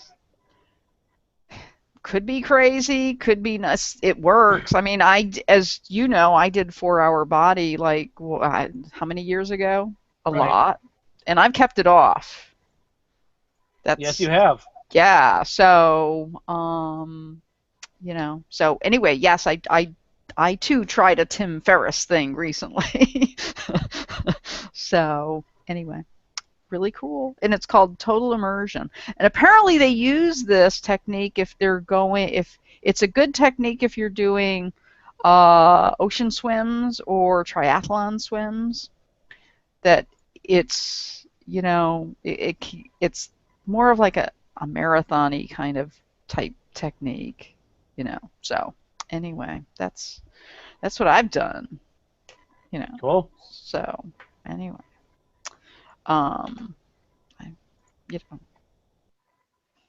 It's a pause that refreshes every 15 yes, minutes. it does. Yes, absolutely. Yeah. Yeah, I'm behind on watching everything because I haven't seen the new Star Trek yet.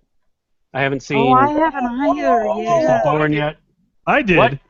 You did? Yeah. I completely forgot about it. How was it? Well, I forgot about it, but no, no, it was really good. It actually, in the 3 of the reboot, it is probably the most true to Star Trek. Huh. It's very really. Yeah. It's got all of the. They sort of nail Bones this time. Not. Well, I mean. Really, because I really enjoyed him. Pretty much through all of it. Yes, he's been very good so far, but I think they really got him and Spock's interaction, him and Kirk's interaction, Kirk and his interaction, down pat this time. Like they gave it more time to breathe, I guess, is what I'm trying to say. Okay.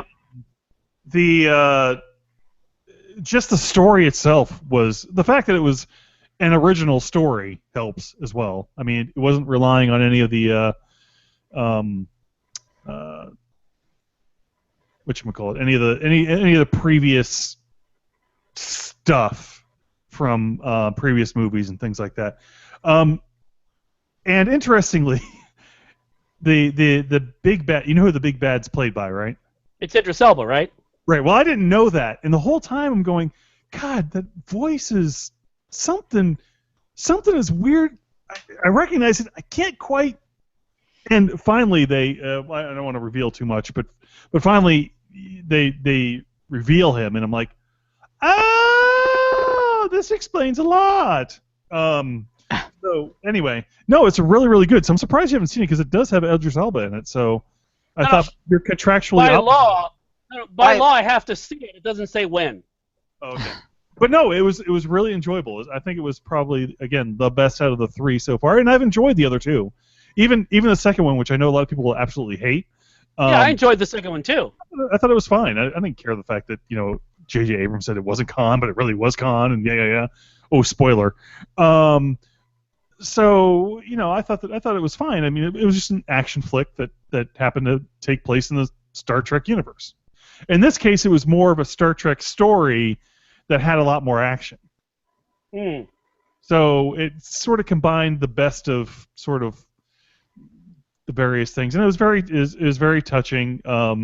The way they handled, because honestly, this is be horrible, but I completely forgot that Leonard Nimoy had died since the last movie. Right.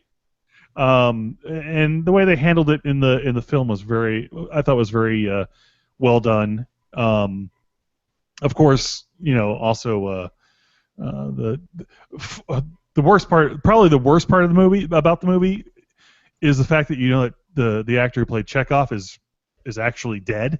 Yeah. Because he is in the movie a lot. He's,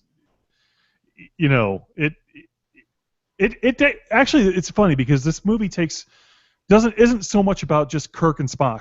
So it's about they're sort of the the main focus. Actually, it's probably more Kirk, but they really spend a lot of time on all the other characters, and they do a very good job of spreading it around. Now, of course. My wife goes at the end after she saw that Simon Pegg was co-writer.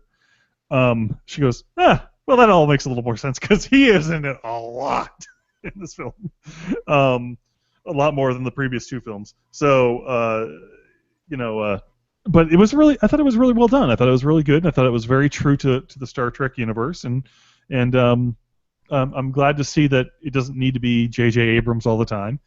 In fact, actually, it seems to be that J.J. Abrams does a good job of setting things up, but never really, he's better off to hand things off to other people after he's sort of got everything established.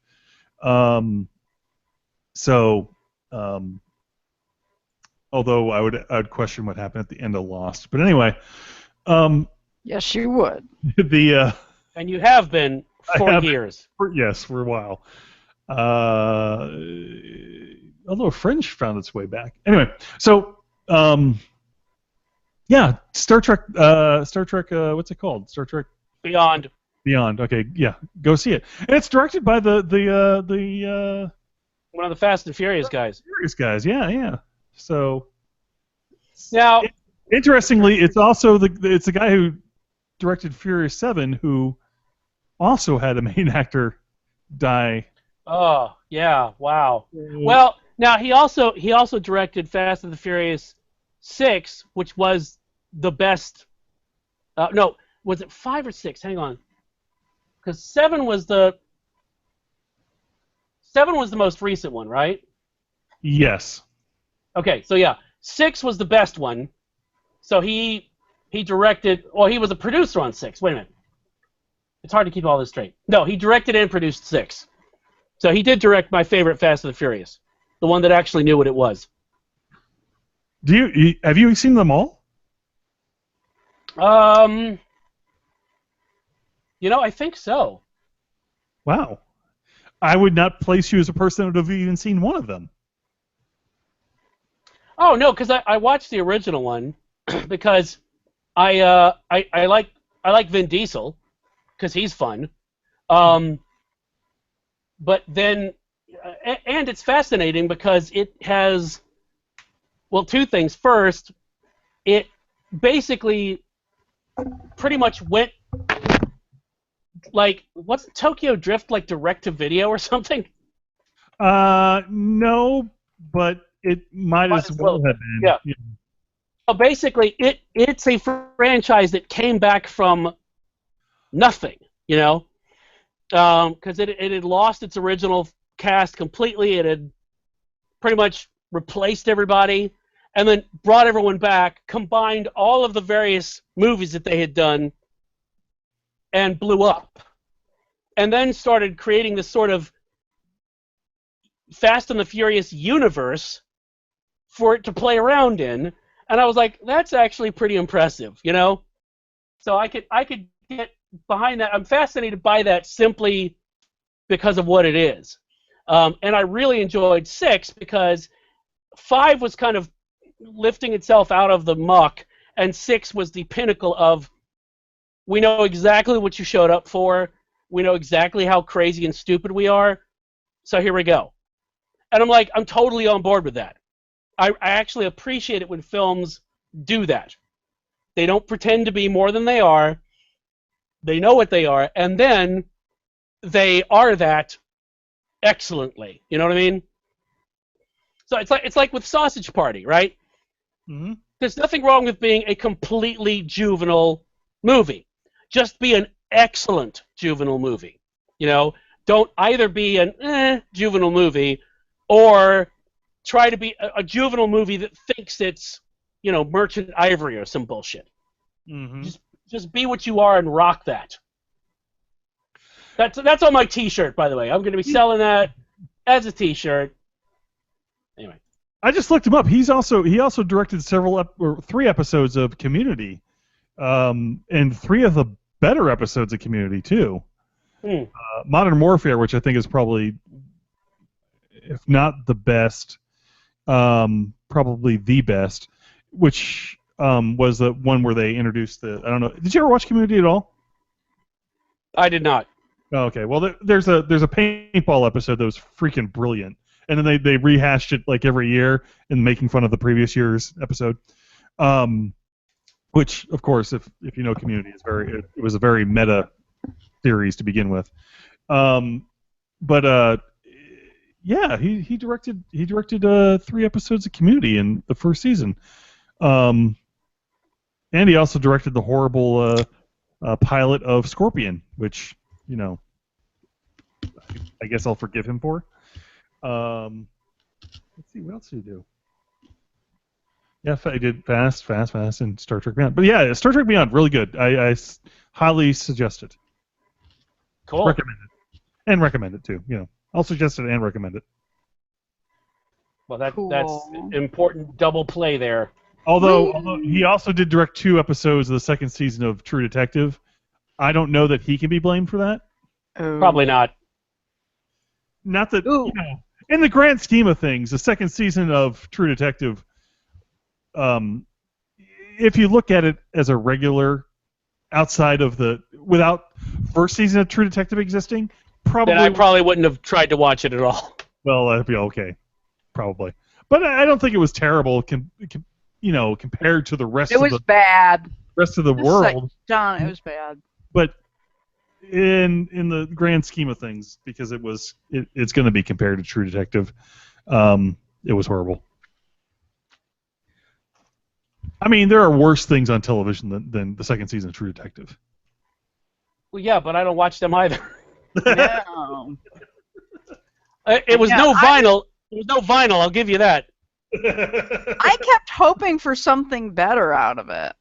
Every episode. Did you watch them all? Yeah. Oh, yes. God. I made it halfway through the first one and then called it. Oh, really? I like the first one. It was good. First one of the second season? Yeah. Or the first First one of the second season. Yeah. No, you watched all of the first season, though. Oh, absolutely. Oh, okay. It was good. Yeah, it was fantastic. Yeah. I have to go. I get up early to go and swim. So. Michael Phelps has already beat you to it. Yeah, I know. So don't bother. Well. You already won, so you. I need my personal best, so I can sneak up on Nazis at pools. You're the best around. No one's ever going to take you down.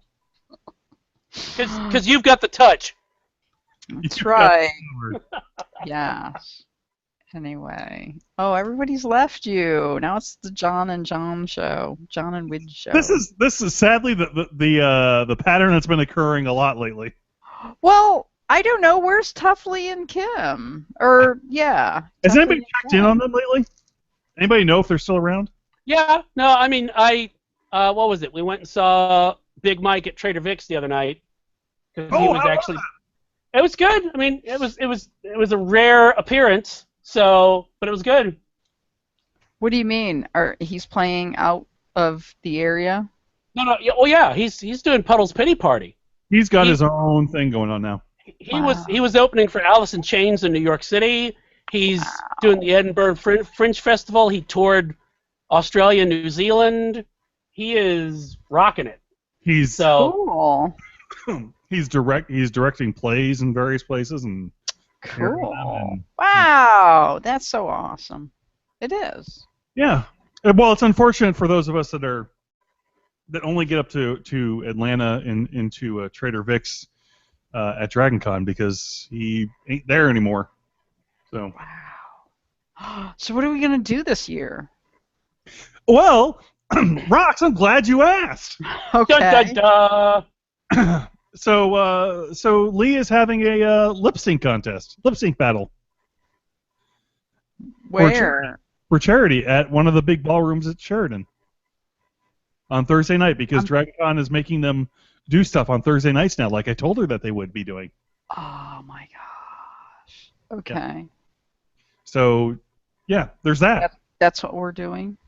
Apparently. Okay. I mean, when we say we're going to do that, we're really going to go out and get pizza, but don't tell. Try to contain your excitement, Rock. Well, the only reason I like going to Trader Vic's is I like their Navy grog. Somehow we're going to have to make that. And getting drunk? Well, yeah, if we're in one of the Sheridan ballrooms, yeah. I'm sure that can be arranged. Okay. Wow. Wow. Anyway. Well, did you hear the news that FunFest is on Sunday night now? At least, so we think. What? Yeah. At 10 o'clock on Sunday night. We're old. Not this Sunday night, Rox, just so you know. I know, but they know we're old, right? They do. We've done that before. No, we're not going all night. I know that, but still, it's a good thing I just arranged my flight for a later flight on Monday.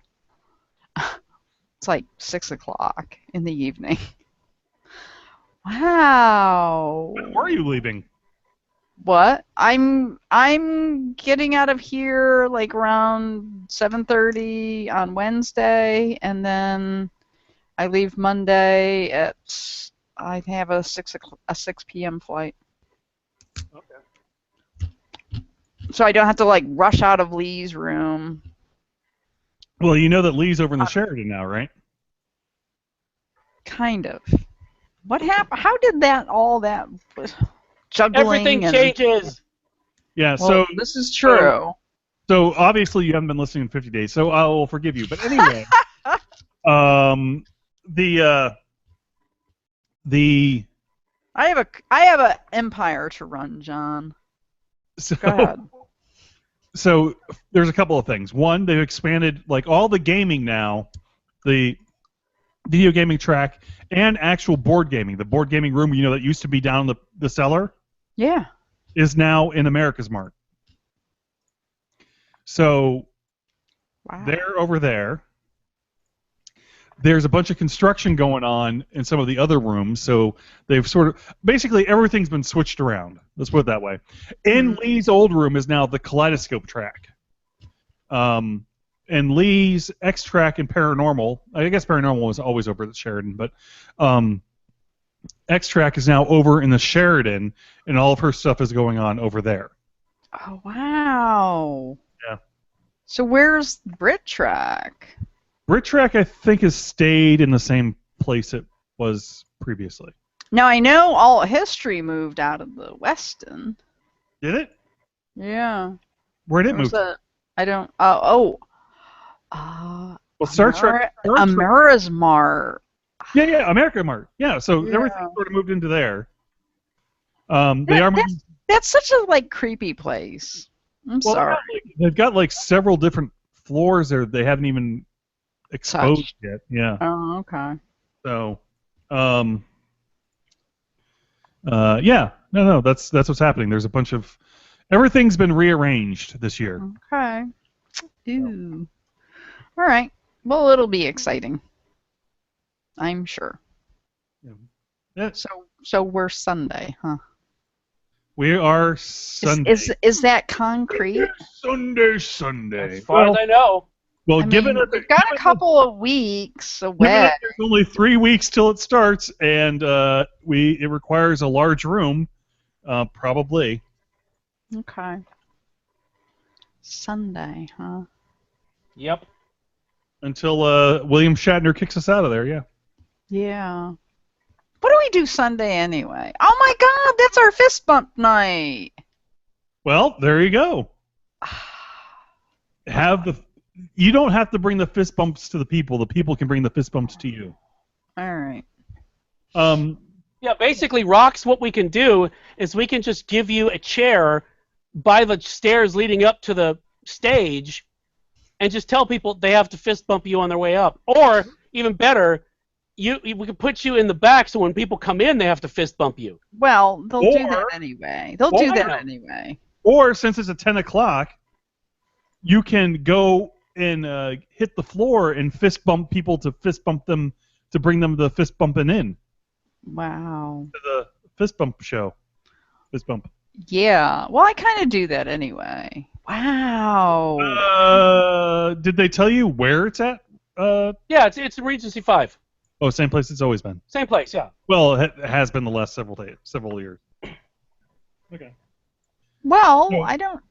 Oh, so where? Oh, hey. Well, that's kind of because that's after the masquerade. Okay. Okay. Well, I mean, if you see the way traffic is, I mean people traffic. You know, where they're traveling. Where they're traveling, yeah. Where is masquerade held at? I don't know, but the thing is that's a big night for people to like to, because some of the people that enter masquerade, they're not, because some of them are master crafters or whatever, you know, that the only time there's photo ops for winners of the masquerade is afterwards. So people we'll have to hey, Rox, advertise. I'll let you know on something real quick. Yeah. 7,000 plus people. Not everybody's trying to get a picture with a. So, 70,000 plus people. We'll be fine. I think we only run what, 4 hours, right? That's the maximum. Okay. Dear God, no. No, John, that's the maximum, so that we don't, get kicked out of the room early and have to cut a bunch of shit like has been happening. I talked to them about that too. So. Let me just look at my schedule because, Lee has me scheduled for a 9 a.m. Panel on Monday morning. Well, yeah, it's that kitty panel, sir. See, I know that. Why are you doing that? She does it. Because I love Lee. I show up and just say, hey, the kids could watch this. And there's like, Rox, just leave. You don't have kids. Yeah, I don't do really early panels. I'm like, if you want me to do early panels, then actually give me a hotel room. They haven't given you a hotel room? Not for a while. Wow. So now we may be going too deep into this now. Yeah, it's possible. Yeah, okay. Well, I need to go. So I'm going to recommend... Go for it. All right, so... since I mentioned Tim Ferriss is really cool. So, 4-hour work week. Of course, it says escape your 9 to 5, which I kind of have done. Live anywhere. I've done that. And join the new rich. I don't know about that. However, there's some really key items out of this book, like time management and being efficient, especially when it comes to email. Sometimes you do busy work just to do busy work, and that's bullshit. Don't do it. I check my email like around. I start work at 10 a.m. I do a Hercule Poirot. I go swim and then I start work at 10 a.m. That's what he did. Anyway, I answer emails only several times out of the day. So that's one of his key things. 4-hour chef, as I said earlier. It's a huge, freaking huge book. That he tackles meta learning, META learning, how to condense knowledge so that you can apply it. Tons of stuff on food. Tons and tons of stuff. It's a cookbook, yes, or a way of hacking cooking, but it's other stuff too. So his books are really cool that you pick up and put down. And 4 Hour Body is another one. Out of that, to get into some sort of, weight loss type of thing, you don't need to read the whole book. That's what's really cool about his stuff. I kind of listen to his podcast, but not really religiously. I wish he would have it as written transcript type of thing. So the Jamie Foxx ones are worth listening to, by the way. Oh, okay. Because Jamie Foxx is he just runs, and Tim has enough sense to just let him go. So, he tells amazing stories. Okay. And you would appreciate it because Jamie Foxx talks about basically sneaking up on Nazis. Yeah. Basically, I mean, he's talking about how he would try to get into the music scene and worked behind the scenes to try to get into this stuff and meet the right people, and it sounds like you and Jamie Foxx would get along. Okay, yeah. Still working on that caper from that guy who used to be in the 70s show. We were at Dragon Con. We go to the high, and it's that guy with the bald guy that played, one of the dads. He's in some show. I forgot. Anyway, it was a car show at the high, and there was a Bugatti, 1932. It's really sweet. So anyway, I went up to him, and Rob's doing his, hey, love your show. I said, hey, look, let's pool our resources. We'll try to divert the guard, and we'll do a timeshare on this vehicle if we can get it out. And he said, absolutely. Because I'm traveling. Of course. So anyway, so that, Tim Ferriss is really, there are health people that say, does this work, not work? It worked for, I don't know. What is your take on him? I mean, some of the stuff is just so weird out there, batshit crazy, that it does work, some of his stuff. Yeah, I think his philosophy is basically that to question the received opinion, and what he does is not just, he'll try it, and then he'll throw it out to other people to try, and then he'll have the results. So, his slow carb diet works because I had lost a lot of weight on it before, and he also has stuff in 4 Hour Body. It's not just weight loss, but it's also trying to avoid injury. Yes. So ways to get your body prepped to not injure yourself in sports, and also to build muscle with less. Because he has a good point. It's like there's a certain point at which you're no longer exercising to actually be effective. You're just entertaining yourself, which is fine. But understand that's what you're doing, because he's all about the minimum effective dose, which is, yes, in essence what I think we all want, which is, what is the least that I can do to get the maximum amount of result. That is correct. And like you said, the stuff, even if you're not trying to do your own thing, 4 Hour Work Week helps with that a great deal, just from the philosophy of it. But no, I really like his stuff, and and I'm not just saying that because we work together. He is actually a really cool guy. So I had bought all 3 of his books before I ever talked to him. So. Mm-hmm. Oh yeah, no. I picked him up from when you had him, and before we knew anything. So. Yeah. As somebody that has read parsed through them and stuff and picked out, and that's the cool thing, you can pick and choose out of his philosophy that you want to take. Yeah, and he wants you to do that. He talks about how he kind of can't fathom somebody reading one of, especially the 4 Hour Work Week pretty much is linear, but trying to read 4 Hour Body or 4 Hour Chef end to end. He just has no concept of why you would do that, because not everything in there is going to be applicable to everybody. So no, nope, absolutely not. So I mean, in the like I said, the swimming thing is really freaking cool, and then from there you can find the videos of how it's done in action and stuff.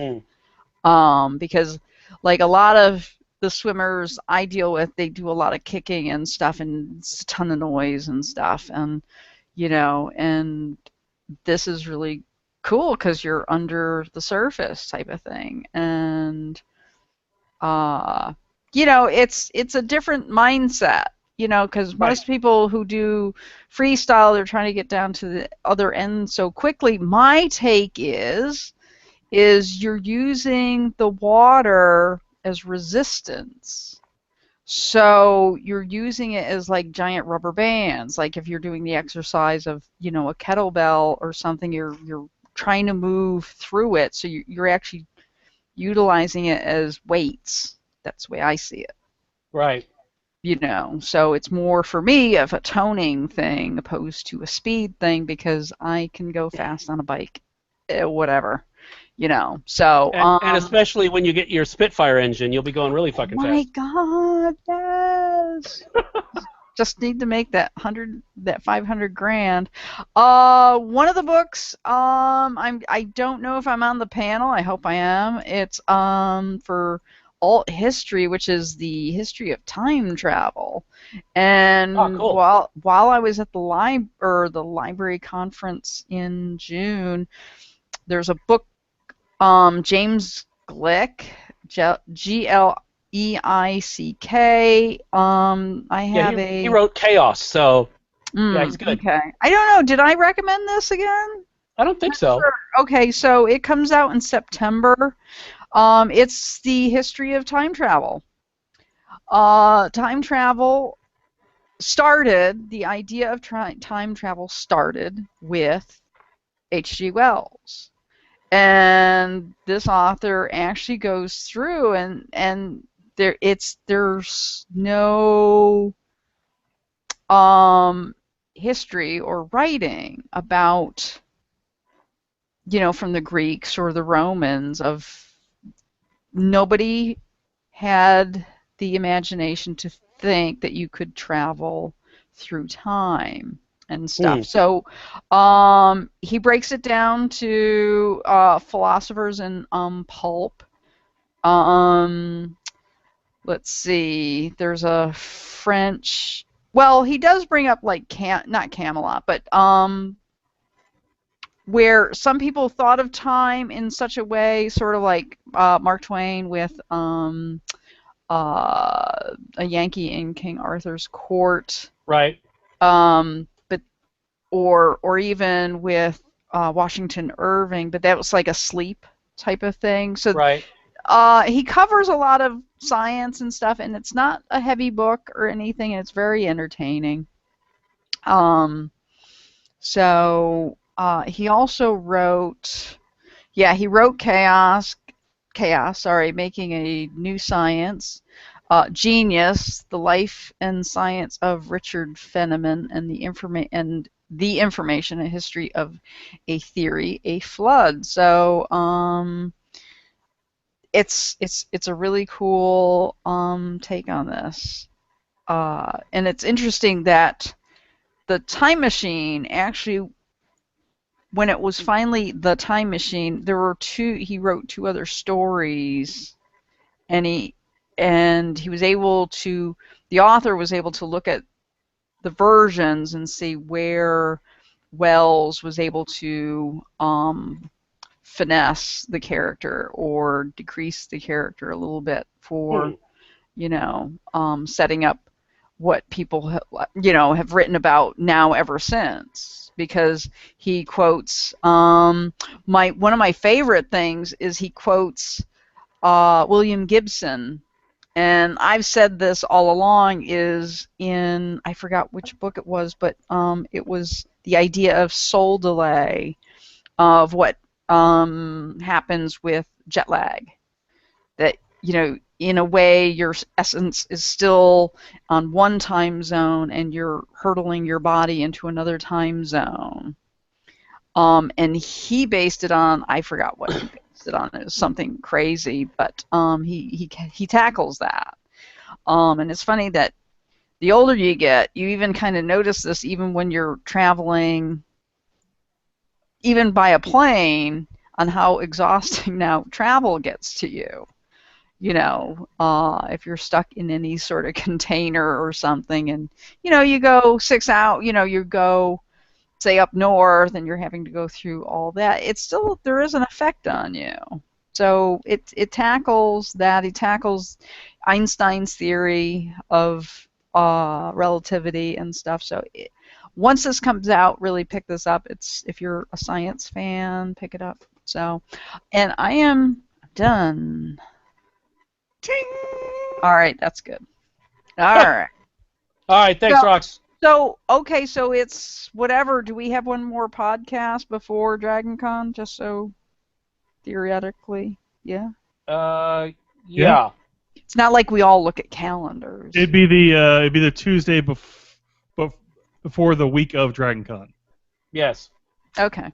All right. Cool. DragonCon's 3 weeks away, and a little change. And I have a calendar. I'm looking at it.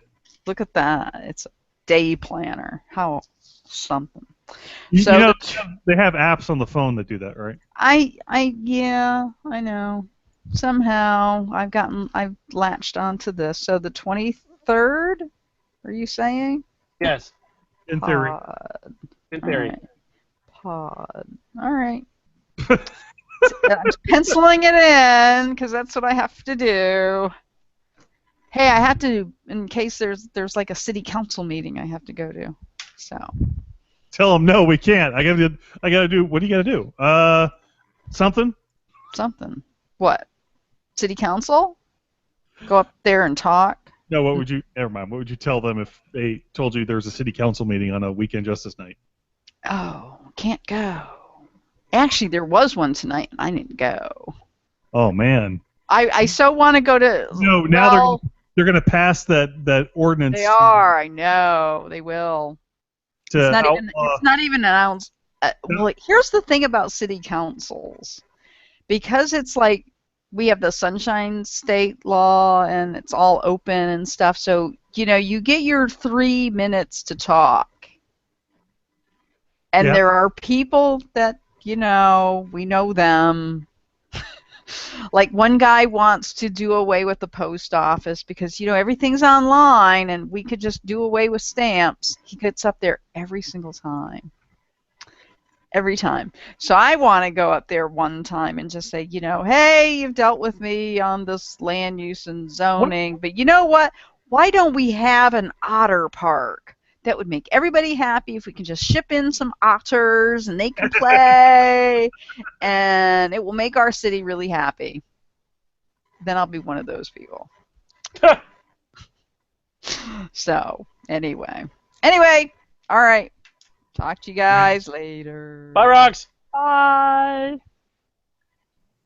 Hey, John. Yeah. Hey, how's it going? Oh, it's going all right. So should we then move into recommendations? Because it is that time. It is time. Oh, well, as you know, I'm the king of recommendations. Yes, you are. I look forward to your recommendations like nothing else.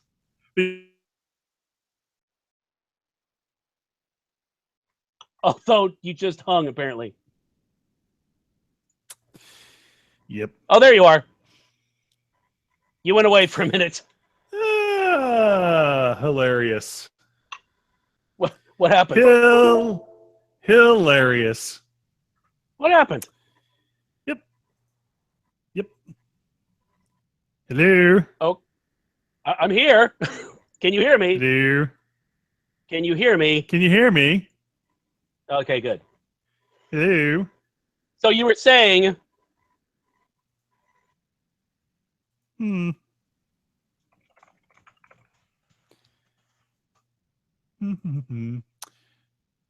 Nope, I can't hear you. I had a little blip over here. Good. And things Things. Okay, hang on. Hold 2 seconds while I adjust my thing. Da, da, da, da. I'll go over here and I'll do this. And I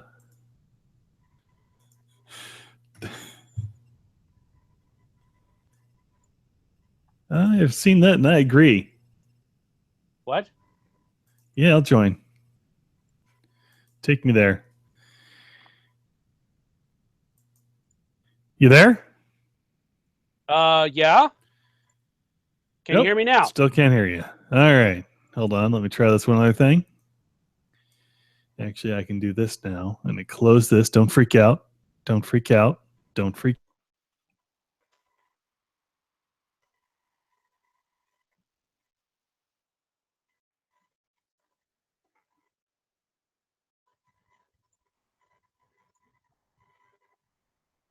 And how about now? Can you hear me? Yeah, there we are. All right. Oh, thank fuck. Of course, I don't know that the other. I don't know if the broadcast will stop. I don't know what's going on over there. All right. So, yeah. The right at that moment that I was about to give that awesome recommendation. Yep.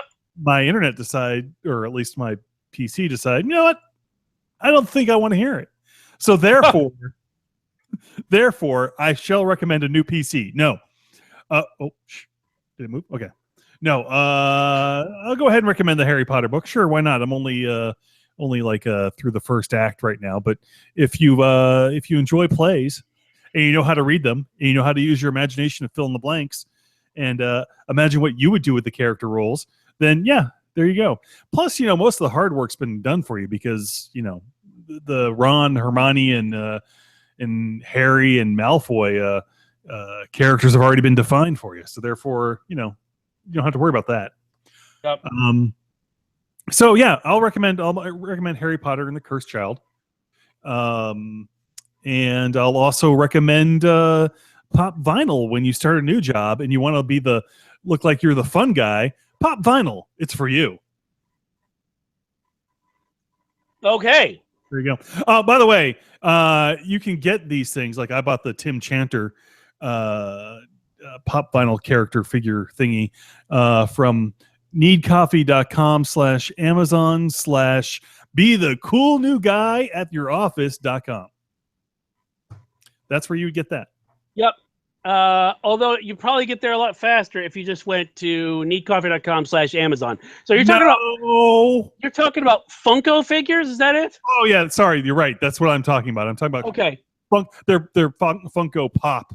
That's what they are. That's a Pop Vinyl figures. Right? They're Funko Gotcha. Pop Vinyl. Yeah. Right? Hold on. Yes. Well, I mean, I recommended them. They are. Correct. Yeah, no, they are. I wasn't sure. These days, with everything coming out on vinyl again, as in albums, I wasn't sure. So they are vinyl figures. The Pop line, Funko. Oh yes. No, I've seen those because Brian owns a shit ton of them. So, and so do the Tuffleys.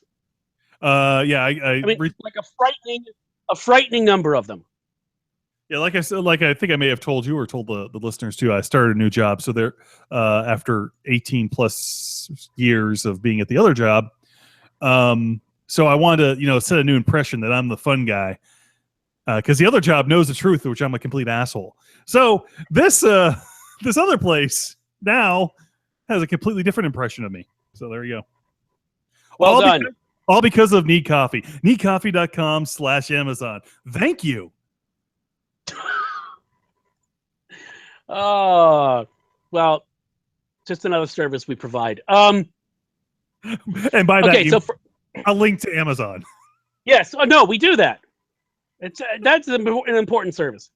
Okay, so first, for my recommendations, a couple of albums. I've been with Prince's sad demise earlier this year. I've been doing a deep dive on the albums that, he put out like 65 albums or something, the majority of which I'd never heard of before, didn't even know existed. So I've been doing kind of a deep dive on him, and I found an instrumental album that he had put out called NEWS, 4 tracks, each 14 minutes long. really nifty instrumental tracks. I mean, not kind of Prince-ish, but not, and that's kind of cool. I'd listened to another one of his mostly instrumental albums. Didn't really work for me, but this one did. And also an album by the Philip Glass with the Kronos Quartet. The string quartets, I have a weakness for them. This is, where did I hear this? Either on, I think it was on the Iggy Pop show on BBC Radio 6, which the BBC iPlayer, by the way, is now apparently available for American audiences. So snag that. That's your friend. But it's a soundtrack to a film I have not seen, but the soundtrack's amazing. It's called Mishima: A Life in 4 Chapters. And it's basically a